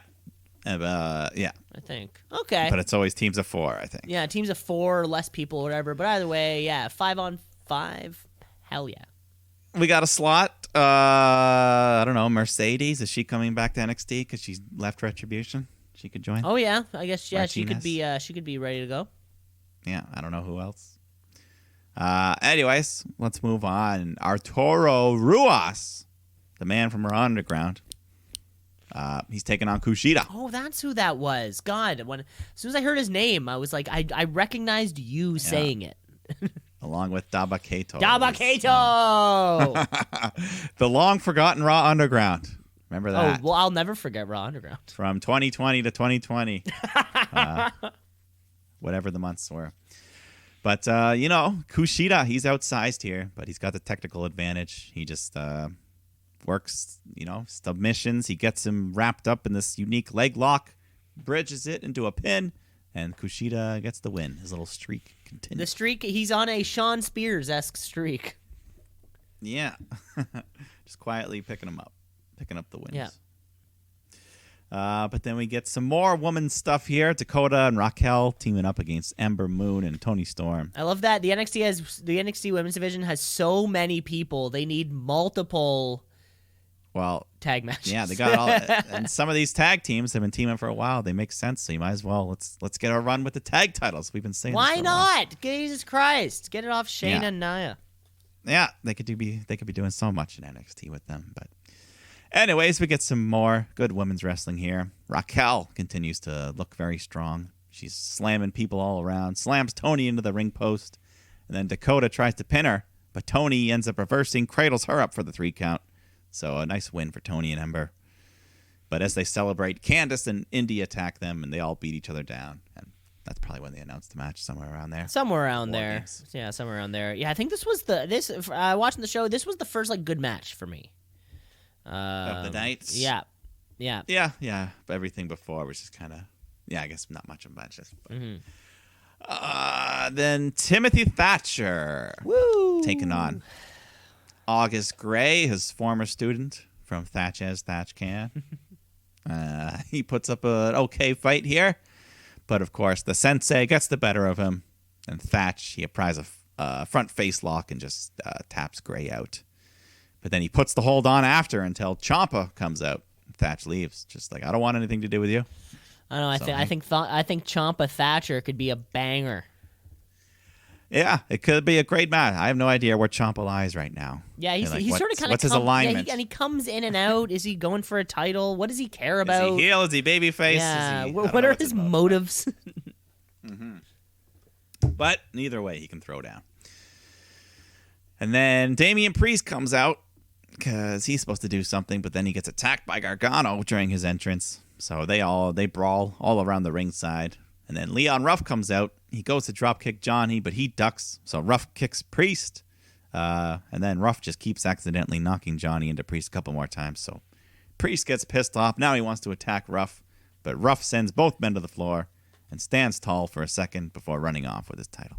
Okay, maybe this is, well, who knows? Who knows what's happening in this U.S. title scene now? North American. That's what I meant. Sorry. I was thinking like mid-card. I'm so sorry. It's the same. It's just, a couple countries. Also, what's happening with the U.S. title? Because I mean, Lashley's got it. But we glossed over that. Sorry. That's okay. We get footage from the previous night where William Regal has made it his business to go to Boa's house. And bring a camera crew with him. Yeah, just knock on his door. He's like, hey, what are you doing here? You got to come to the PC. But Boa does not look well. He looks all baggy-eyed and purple. Like he's been poisoned. He's been through something. But and then he just keeps saying, she's coming. She's coming. And Regal's like, who, Zaya? And he's like, I'm sorry. She's coming. So we don't know who. Yeah, who's is this she? Some new super character? Super character. Like I don't know. I've heard rumors of names that I don't know, but. You've heard rumors of names that you don't know. Like big wrestlers from Japan that are like big deals. Yeah. So could be someone cool. I don't know. But they've been building it for a couple of weeks, so we'll find out. God. This go. women's division just keeps getting bigger and bigger and bigger. It's huge. But let's go to the main event. The NXT Women's titles on the line. Io Shirai defending against Rhea Ripley. 3 women's matches on the show. That was nice. Yeah. Oh my God. Wow. Yeah. Take that, AEW. Yeah, that was like 2 months. That's literally 2 months and 6 darks worth of women's action. But this was a great match. Just hard fought, back and forth. At one point, Io hits this big German suplex off the middle rope. And I don't know where exactly it happens, but Rhea Ripley is bleeding from the ear. Yeah, she's got a lot of piercings there. So I wonder, does she wear her piercings though? I mean, some of them. Yeah. I don't know. Something got snagged, or I don't know what happened here. Yeah, I wonder. Unless it was a cauliflower that burst. I don't know. But either way, she was bleeding from the ear. Io's not done though. She hits some stiff basement drop kick right to Ripley's face. And then she starts working over the arm. She's hitting these big bumps all over the edge of the ring, throwing her into the steps. But Ripley fights back for a while, gets a couple big near falls. But then Io hits her awesome, the suicide dive, sunset power bomb through the announce table. That whole big spot. Huge spot. So Rhea's down. She struggles to get back in the ring, but she makes it just for the count of 9. But as she slides into the corner, Io is waiting and quickly hits the over the moonsault, gets a 3 count, retains the title in a great main event. And huge. Oh my God. What an unbelievable main event. Both we've seen this match a bunch already, and it never got boring. No, it was a great match, and afterwards the 2 women, they have a big hug and embrace, which kind of felt to me like a farewell for Rhea Ripley. It could be, This is it for NXT, leaving with no bad blood. Yeah, because there's a lot of people in the NXT world right now that are kind of in that same thing, right? The Rhea Ripley. Put Ripley on Raw, she could be doing big things. Just like Tommaso Ciampa, you hit the point where you've done everything in NXT. Now what? Yeah, exactly. Now what? Exactly. We'll have to see. But that's not quite the end of the show, because they're kind of hyping up throughout the night that Finn Balor is back to say something. I don't know. But he's here, the NXT champion. He's here to address the universe, talk about the title. He's coming back in a much thicker beard than he had before. Yeah. Well, maybe to cover up the 3 plates in his jaw. And fucking bike chain. Yeah, literally. 2, so... He's talking about that, and then Pat McAfee and the Brand come out to interrupt. Or they had a real name now. I forget what it was. They did? The Kings of NXT or something. Something like that. Okay. Yeah. Anyways, he's cutting the promo saying, well, you've been gone. We've taken over this show. And all the guys we've killed the past dead. He just kept saying dead. Everyone's dead. Apparently. So then they all surround the ring, and they tell Finn to hand them the belt. But he says... Finn says it's easy for mice to play when the cat is away, but the cat's back. And looked what I dragged in. And then Undisputed Era come out. So we get this big 8-man brawl as we go off the air. I don't think Finn was involved in any physical contact. It didn't appear as though he was. Yeah. So their War Games, I guess, is a good way to still not have a title match with him. They can prolong it. Oh, my God. I don't know. So, but apparently right after the show goes off the air, William Regal comes out to announce that Undisputed Era will face the Kings of NXT, Pat McAfee's group, in War Games. War Games! Yeah, of course Undisputed Era has to. Yeah, They have to be in the match. They have to be in it. Yeah. It's their match. Of course. And fuck, Retribution, let's go, baby. Someone. Let's get that third team in there. Retribution. Let's get that third team. Why the fuck I mean, not? what? Bring them back to NXT. Yeah, why the fuck not? That would be fun. Yeah, I do wonder, though, like, does it seem like that's December 6th? Are we going to get some kind of title defense maybe in a couple of days? I'm sure we'll get something. Because I've been thinking the alignment of are we at a point right now where Karrion Kross's injury would sync up with the healing of Finn Balor's injury, and then you have a champ versus give me my championship back? I wonder how long. Because I would think maybe if you're booking it, Finn Balor gets hurt, it's like shit. Like it's going to take him 2 months to heal. It's also going to take Karrion Kross another 2 months to heal. Maybe we just save it. I mean, if the timelines can work out like that, sure. Yeah, and then we kind of go back to our previous plan of putting the belt on Karrion Kross. Yeah. I mean, at this point, imagine if Keith Lee was just still the champ, and we'd be like, hey, Keith Lee's having a good run. Yeah, Keith Lee would be in the midst of a great run right now. He'd be doing a lot of funny stuff. He'd be in his normal, just kind of gear. Let the belly hang out. Let the belly hang out, Vince. Free the belly. Free the belly. Yeah. But that was NXT. Yeah. Fun show all around. Yeah, another great show. Fantastic. So much women's action. I'm glad. Yeah, maybe that's what we should do. We should start. Well, let's every week we'll start off the show with the most women's action. Well, kick it off. That's gonna be pretty fun. Let's move over. Let's move over network, shall we? Let's start talking about some AEW wrestling. AEW, All Elite Wrestling Dynamite. AEW, All Elite. They coming for you, Vince. Better watch out. It's too sweet. On TNT. Mike, before we kick off, with the actual in-ring or on-television action in some Being the Elite news, there was a triple threat mini putt match for the inaugural Being the Elite championship. It's out there. It's beautiful. And after a hard-fought, it was like an obstacle course putting type of event between Matt Jackson, Trent, and John Silver. John Silver got out to he was out of it before he was even in it. Now, was it real or was it staged? No, the whole winners? thing's on BT. It's just like one camera filmed the entire thing. Okay, They're using so these it's little real. plastic like dollar store putting with like a little ball, and they've made an obstacle course through like one hotel room. They clearly have two suites on opposite sides of the hallway, so it kind of goes through one and then then across the hall and into the other. And after a hard fought putting match, Trent is your first and new BTE champion. But wait, that's not even it. That's not even it, because on the next week's Being the Elite, John Silver wanted that title. He felt that he got off to an early, he was behind early, and if he played a little bit better, he would have been the winner. And Trent said, you know what, that's fine.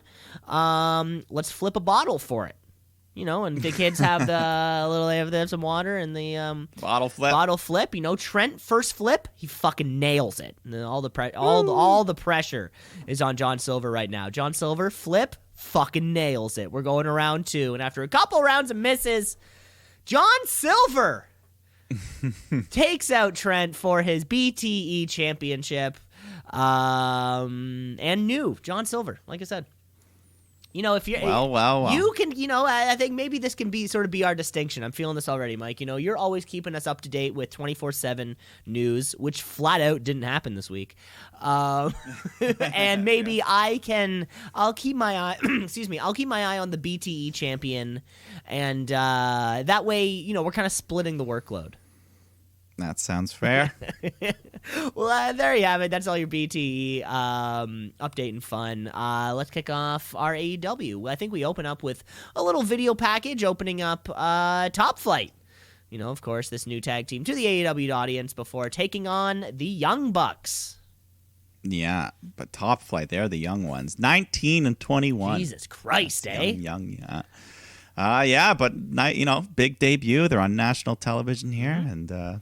yeah, they got to have a good, fun tag match. They lived up to their name. They were flying all around, hitting big tope and heroes. And, but, you know, they're not in the same class as the Young Bucks yet. So the Bucks take over, hit the BTE trigger, and get the win.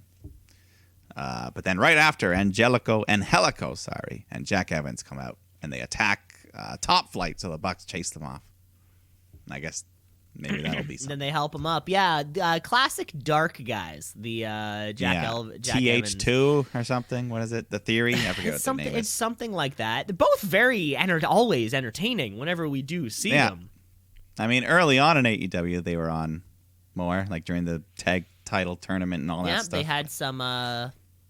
They had some things, but yeah, these other two guys. What are their names? Darius and Dante. Both brothers also. So watch out, Young Bucks, you know, a couple brothers working very early on in their professional careers. Who knows what they can do? Hey, exactly. Yeah. But then we get part one of the Inner Circle slays Las Vegas, where they flew there for reals. They're in Vegas. They hit up the tables where MJF swaps cards with Sammy to make him lose his blackjack. I love that. Which, by the way, I've been to Las Vegas. Not to brag. I've been to Las Vegas. They would 1,000% not like. Oh, you would be in big trouble. Oh yeah, You'd be out of the casino immediately. Dealer would just notice and be like, "Sir, put the cards back down." Yeah, no. If you tried to get away with that, they'd be like, "Get out of here right now." Wow. But anyways, then we move on to the craps table where MJF is winning and starting to win over Ortiz. It looks like. Well, yeah. Like, all right.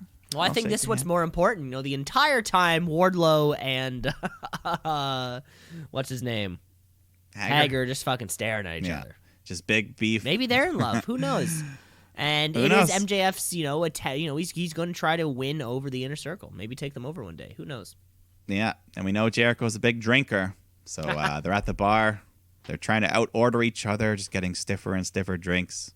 You know, working their way up to moonshine and what was it, Clearwater? I don't even know what the final thing was. Yeah, something. Oh yeah, it something was like crazy. 100 proof, Everclear. Yeah, 100 proof, Everclear. Then eventually they go outside to the limo. No, there was a moment here that I think was supposed to be a joke, but I had no clue what was happening.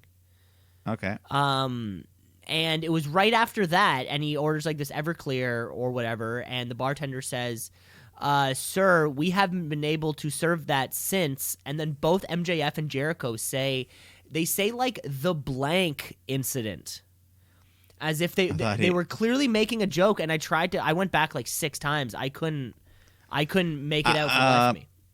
I didn't go back and watch it, but just off the first watch, I thought the guy was just saying like we haven't served that since the 50s or something. Oh, okay, no, the two of them were making. I thought they were making a joke, and I couldn't understand what they were saying. Okay, sorry about that. I don't know. I didn't. You're anyways, sometimes you're good at picking out some of that stuff. If no, I didn't notice anything crazy. But so they hit the bar. They're on their way out. The limo pulls up, and then Conan makes a guest appearance. So they all go into the limo. They exit, followed by clouds of smoke. So insinuating they smoke pot. Yeah, it was a smoky cabin when they arose. Yeah. I think Vegas is a legal state, though. Nevada, I believe. Maybe, probably. Nevada. Sorry, Nevada. Yeah, not Vegas is not a state. But they get more and more wasted, and then Sammy Guevara's doing like the "I love you, man, but I hate you, man" with MJF. Yeah. It's like, "No, I really hate you, man." But I love you. Yeah. Wardlow and Hager just start knocking out random guys to try to one-up each other, and to be continued. It feels really weird watching people in public without wearing masks. Did it feel weird to see them like in Las Vegas and it was kind of like empty? Well, and then they're back or on Dynamite a week later. Yeah. Or less than a week. Yeah. Well, you know. Who knows what's going on? Well, I know. 4 days, 3 days in Vegas is the most you can do.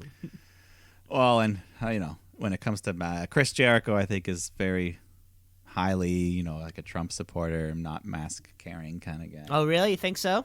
Yeah. Way to go. Well, I know so. I've seen. Oh, shit. I've seen and I heard he's he's donated a bunch to Trump's campaign and all that shit. Way to go, Chrissy. But we can separate the man, the character. Doesn't matter. We go backstage. There's a promo from Moxley where he just kind of casually reveals, my wife's having a baby at home. He says, So my Renee's wife's pregnant. Oh, my God. Yeah, Renee! Woo! Renee Moxley. Congratulations. Way to go, Mox. I don't know what your real name Little Mox. Renee There's Paquette. going to be a little baby jumping around the Paquette house. Yeah. He's going to have more hair than Moxley right when it's born. Yeah, he's gonna jump onto little piles of Legos. Hey, yeah, that was a bit of a dig on Moxley's hairline. Come on, easy now. No, it's funny. A bit of a dig. I don't care. Why did it took you like 10 seconds to defend him? That was a good point. That's a good point. But let's go back to the ring. Orange Cassidy's taking on Kip Sabian. But, like we said, we love Orange Cassidy, but now he's wrestling every single week. It's losing some of its specialness. Yeah, feels like it. He was a special attraction before. Remember how long it took for his first singles match? Oh, yeah. And how big of a deal it was huge. It was him and Neville, right? It was like a pay-per-view. Yeah, Pac, they hyped it. Pac, yeah. But anyways, we still love him. They go back and forth. Cassidy applies the mouse trap and pins Sabian for the 3. But then afterwards, Miro attacks, so the best friends come out, takes him away. Yeah, it's almost like Cassidy. That's the thing. So by now, everybody, you have to know what you're getting with Orange Cassidy. Either you like the gimmick, you don't like the gimmick, but there's not a lot of in between for him. And like we were just saying with the exposure, Orange Cassidy definitely has talent, but I feel like the seeing him seldomly is part of the exciting part. Yeah, exactly. Because too much of that is now just that, and yeah, it's like you watch a show, your favorite character, like a sketch comedy show. The whole show is not just that one bit. You just want to, every once in a while. Yeah, it would be like up, if every episode of SNL, there was 30 minutes of MacGruber. Yeah, exactly. A third of the show was MacGruber. Yeah. So that's that. Yeah. But Tony Schiavone is in the ring to host a good old contract signing. Good old-fashioned contract signing. One of my favorite non-wrestling things that happen. Non-wrestling? Well, yeah. Well, there's no wrestling that has. It's out of. It's one of my favorite kind of. It's a staple in the business. Yeah, across brands. Yeah, across and companies. no one's although there may be physical contact, it's not a wrestling match. Yeah, it's but they want to do it publicly. I mean, in real life, these things just get done on the side. I mean, yeah, sure, they could do it behind closed doors and not take up time. But why do that? It's like the weigh-in. It's basically the weigh-in. It's the weigh-in, baby. So Tony's here. Kenny Omega comes out, but John Moxley's nowhere to be found. And then we cut cameras to the back where Moxley's been attacked. He's unconscious. But Kenny doesn't buy it, saying, I'm not falling for this psychology stuff. You're not avoiding me. December 2nd at Winter's Coming, which I guess is the name for that special Dynamite. That's fantastic. I just assumed that HBO would have had that particular trademark, but who knows? Winter's Coming? Yeah. Is that the name of a show? That's like the most famous line from Game of Thrones. I don't watch Game of Thrones. You've never heard anybody say winter is coming. I mean, that's a real thing in real life. Winter's Oh, coming. my God, Mike. Oh, my God. No, I'm not in the realm of Game of Thrones. No, but just like isn't it a meme? Like memes and like not in my internets world. and... It's my world, baby. Jesus Christ. And, Okay. I don't know. I just know, if I saw the dwarf, I'd be like, yeah, that's the dwarf from Game of Thrones. God. I know stuff like that. Gotta get on it, Mike. No, I don't care about that show. Everyone hated it by the end anyways. It was fantastic. I didn't hate it by the end of it. You like the final season? It was great. Well, There's your rec. Now watch fucking 80 hours of television. Yeah. Watch Twin Peaks season 3. Season 3. It's out, baby. But anyways, Moxley's beat up. We don't know what happened. So we go back to Las Vegas, where the Inner Circle, much like the Hangover, they're all just wasted on a rooftop, and MJF's now got his scarf around his head like a bandana. Jericho's toasting to the new Inner Circle member, Elvis. So they got an Elvis lookalike hanging out with them, and MJF. Are you sure that wasn't Honky Tonk Man? Maybe.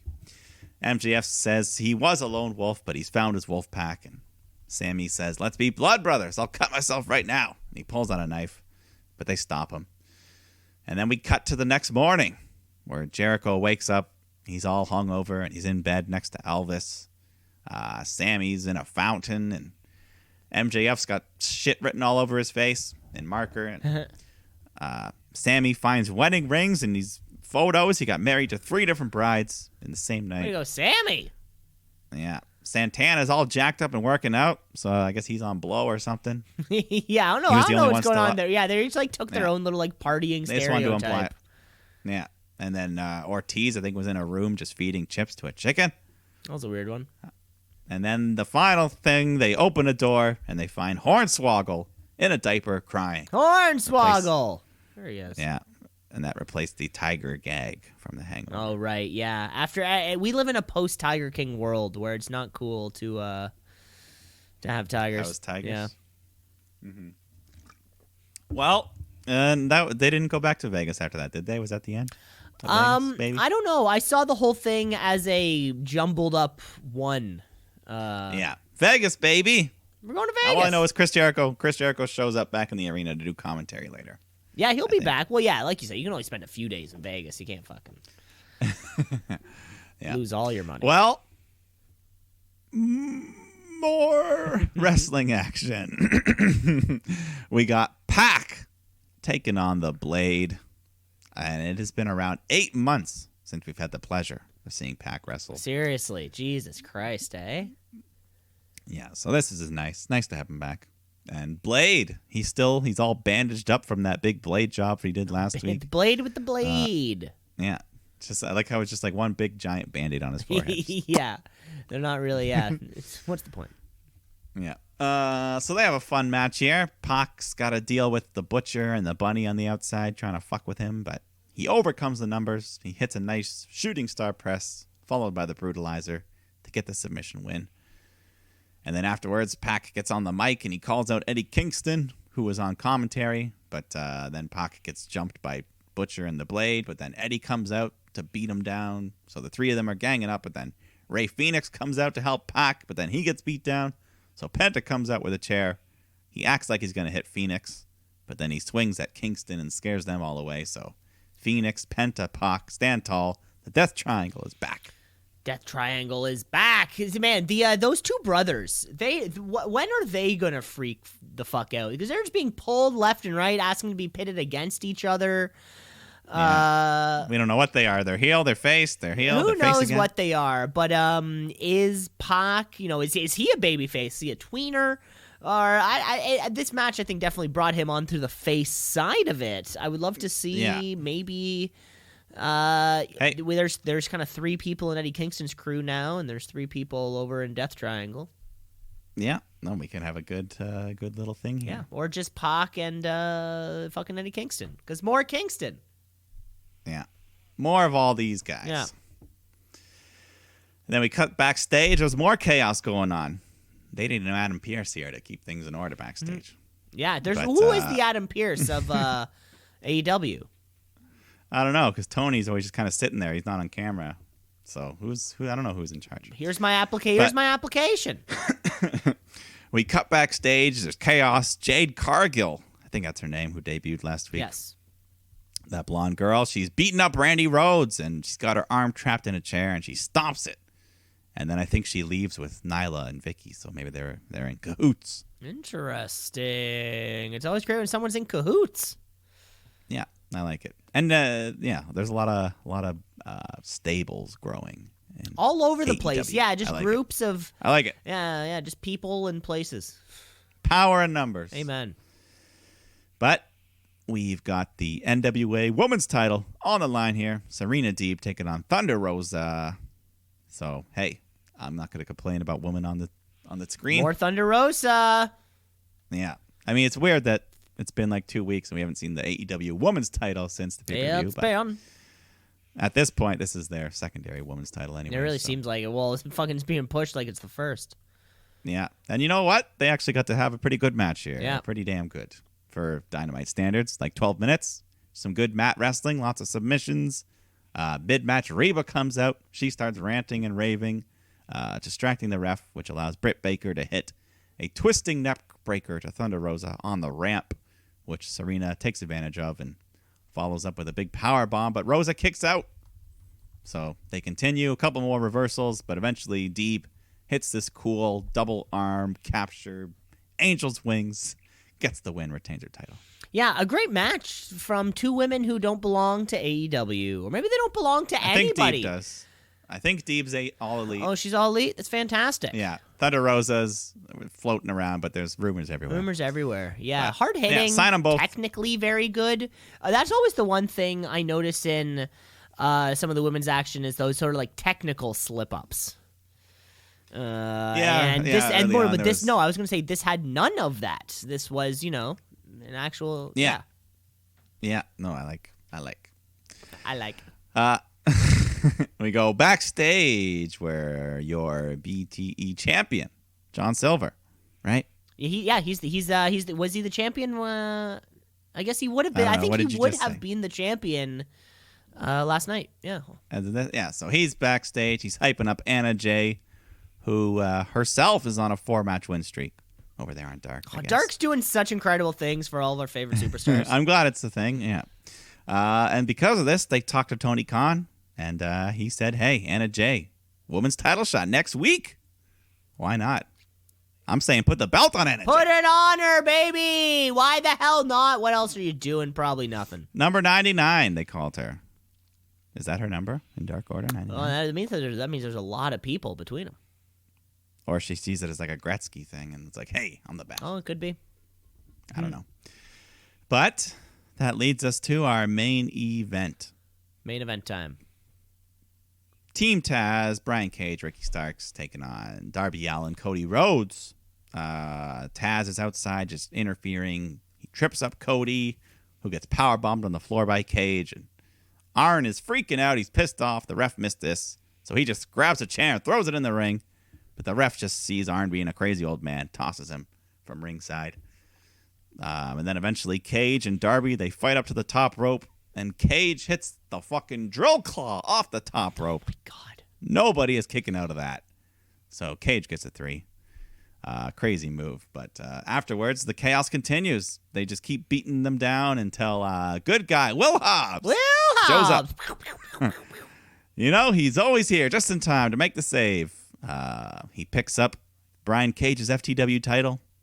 But then he turns and nails Cody Rhodes in the head with it. So maybe not so good guy. Oh, my God. The heel turn. I hate Team Taz. Well, looks like, Team Taz has got a new member as they all stand tall to end the show. Yeah. So, hey, Will Hobbs. Willie Hobbs. Why not? So what do we got? We have we have Brian Cage, Ricky Starks, Will Hobbs. I'm Will Hobbs. Which, I mean, so this pretty much all but assures we're not getting that tag match. The Moxley Hobbs. No, not anymore. But maybe in that match, Hobbs was going to turn on them at the end anyway. Yeah, maybe that's where it was going to happen. So they're like, we'll just skip that part. See, I think what I don't like most about Team Taz is that he's really pushing that FTW championship. Right? But why if you're going to go after the TNT championship, like, go after that champion. Like, I don't want to see that. Like, I want to hold the TNT championship in a little bit higher regard than something the guy who has that has. Well, the FTW title, it doesn't mean anything. You know what I'm saying? Yeah, then fucking put it away. Well, I know. Yeah, and, that's gotta come up with a new team. Come up with a new name for the group as well. It can't be Team Taz forever. No, exactly. Because they have to turn on Taz. Yeah. But that was it. That was the wrestling week. Oh, boy, a lot of fun shit coming up. Well, I guess we got to talk about it because coming up this very Sunday, the much hyped SummerSlam 2020. So, Mike. Survivor Series. Wow. Jesus Christ. Same it's initials, late. but, I've been working a lot this week. It's why do they have out of their four? I'm just trying to help you out of out. their four For the major record, Your Honor. out of their four major pay-per-views, they decided to have two, which is like that are both alliterations. Yeah, and then Royal Rumble's an Rumble alliteration as well. But hey, that's marketing, baby. I wonder if they tried to come up with like what the alternative names to WrestleMania was. If it was like Wrestle World, Fest. Wrestle World, Wrestle Tessel, Wrestling Bestling. Like I wonder what else like sort of like got shot down in the production meeting. We'll never know. We'll never know. But let's go to this Survivor Series card Now, here. why don't you book it for us? What do we got? I mean, who knows how they're going to book this thing, but let's start with Asuka taking on Sasha Banks, champion versus champion. That'll just be a great women's match. We know what they can do. Yeah, it's something that I think we've done. Yeah, I think last time they fought was for that Raw Women's Championship also. And of course, no, with all these matches, there's like nothing at stake. I'm going to say let's give this one to Sasha. She's been on more of a roll lately. It seems like Asuka's almost been like there's less. She hasn't had any. Yeah, she hasn't had a big. There's no one for her really over on Raw. It doesn't feel like. That's why I think Rhea Ripley could do well. But let's move up here. Bobby Lashley taking on Sami Zayn. We talked a bit earlier. No story really going in, but, two good wrestlers. They can still pull something fun out. See, I was going to say this is one of those unfortunate matchups where there's nothing really, like, Survivor Series, we have to do this champ v champ thing. And Lashley, Zayn, they're just at, like, different points where, kind of like two heel champions. Yeah, they don't really have any reason to cross. Yeah, exactly. Yeah, so we'll see about that. But the tag team, the New Day, taking on Street Profits, that'll just be good clean comedy fun. Yeah, they've been talking for a little while now. I think like not on the show, not on each other's brand. They were just kind of trash talking from afar. And yeah, this is going to be a lot of fun. Yeah. So that only leaves one other champion versus champion match. You got Drew McIntyre taking on Roman Reigns. And that should just be, I don't know. They could close the show with that if they want. Mm-hmm. I don't know. But I think Roman Reigns probably gets the win. The Tribal Chief is just having such a good run here. Yeah, let's give Roman the win. But I want to see a real test. Oh, yeah. They let him Roman's go been 15, pretty 20 dominant minutes. lately. And it'd be nice to see him, a little hiccup. Yeah. Yes. But that leaves us with the two 5-on-5 traditional Survivor Series elimination matches. Now, not quite all of the teams are completed yet. No, because Smackdown takes place tomorrow night, so we'll fill in the rest of the gaps here. But let's start with the women. We got Team Raw, Nia Jax, Shayna Baszler, Lana, Lacey Evans, and Peyton Royce versus Team SmackDown, Bianca Belair, Ruby Riott, Liv Morgan, and two members to be determined. I think this Bailey, maybe Carmella. I don't know. I don't want sort of on the SmackDown side of it. Like I want this to be the Bianca Belair show. On yeah, SmackDown that's true. Bailey side, might so take maybe away. Having someone there, and then I think this is where Team Raw is going to implode Natalya? somehow. I guess Natalya can throw she's it. on that. She's on the brand. I think Team Raw, they're going to implode somehow with Nia Jax, Lana. I don't know if the payoff is Lana getting the win here as the sole survivor. If she doesn't get the win, then at the very least, she puts Nia through the table, which causes her to get eliminated. Yeah, Nia goes through the table, but yeah, I think this is going to be a big one for Bianca Belair. She's going to pick Peyton Royce up above her head and toss her. Pick Nia above her head. Oh my god. That's what I want to see.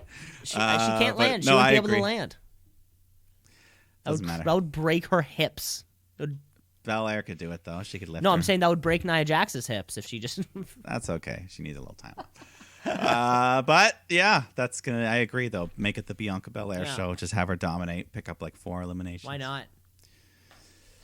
And then let's move over to the men's side. We got Team Raw, captained by AJ Styles, with Keith Lee, Sheamus, Braun Strowman, and Riddle, taking on Team SmackDown, Kevin Owens, Jey Uso, King Corbin, Seth Rollins, and one more to be determined. Okay. I hope Raw finds a way to band together, because the story of them coming together has been way more fun than the story of SmackDown coming together. Yeah, SmackDown is just kind of like a hodgepodge group of guys. Just like a classic kind of thing. I hope Raw takes this one.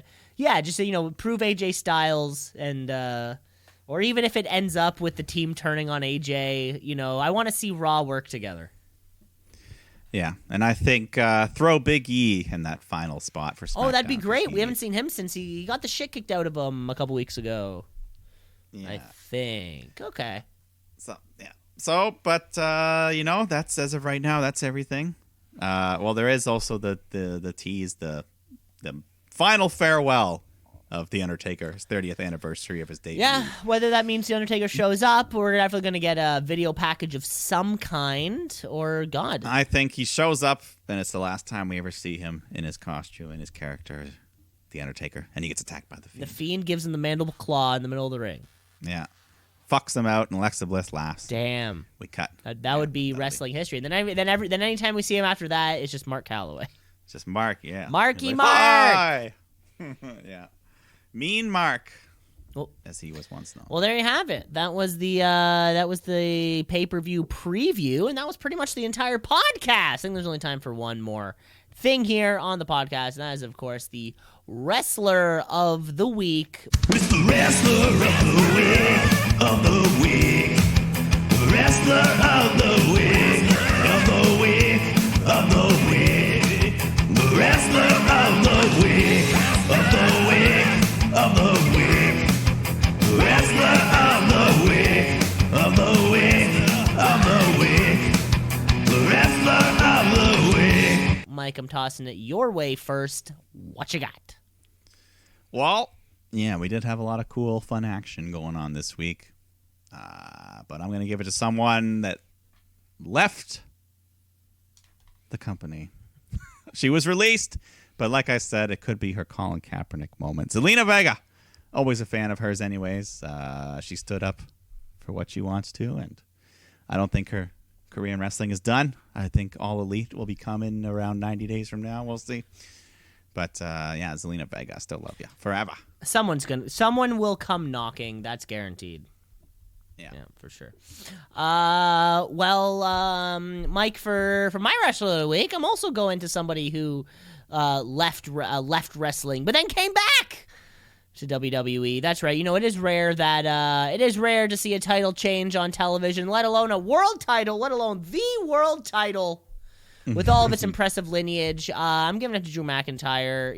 Whether it was the pat on the butt at the end or the fact that it was a very, very good wrestling match, the tides are turning for Drew. Congratulations, you're my Wrestler of the Week. Yeah, do go watch that little pat. I want to check it out now. I'm gonna slow mo on just boop boop. Yeah. But that is That's all the time for the podcast. Remember, you can rate, review, like, and subscribe. The podcast is everywhere, and be sure to check out Survivor Series this Sunday. Hey, it's gonna be a great time, and we'll have all the Survivor Series recap action for you next week. As long before as you know it, winter's coming, which is I've heard for the first time today. Oh my God, Mike! Take care, folks. Take care of yourself. We'll see you later. Bye. Bye. Game of Thrones. Oh sucks. my God. Bye, Mike. Shoot.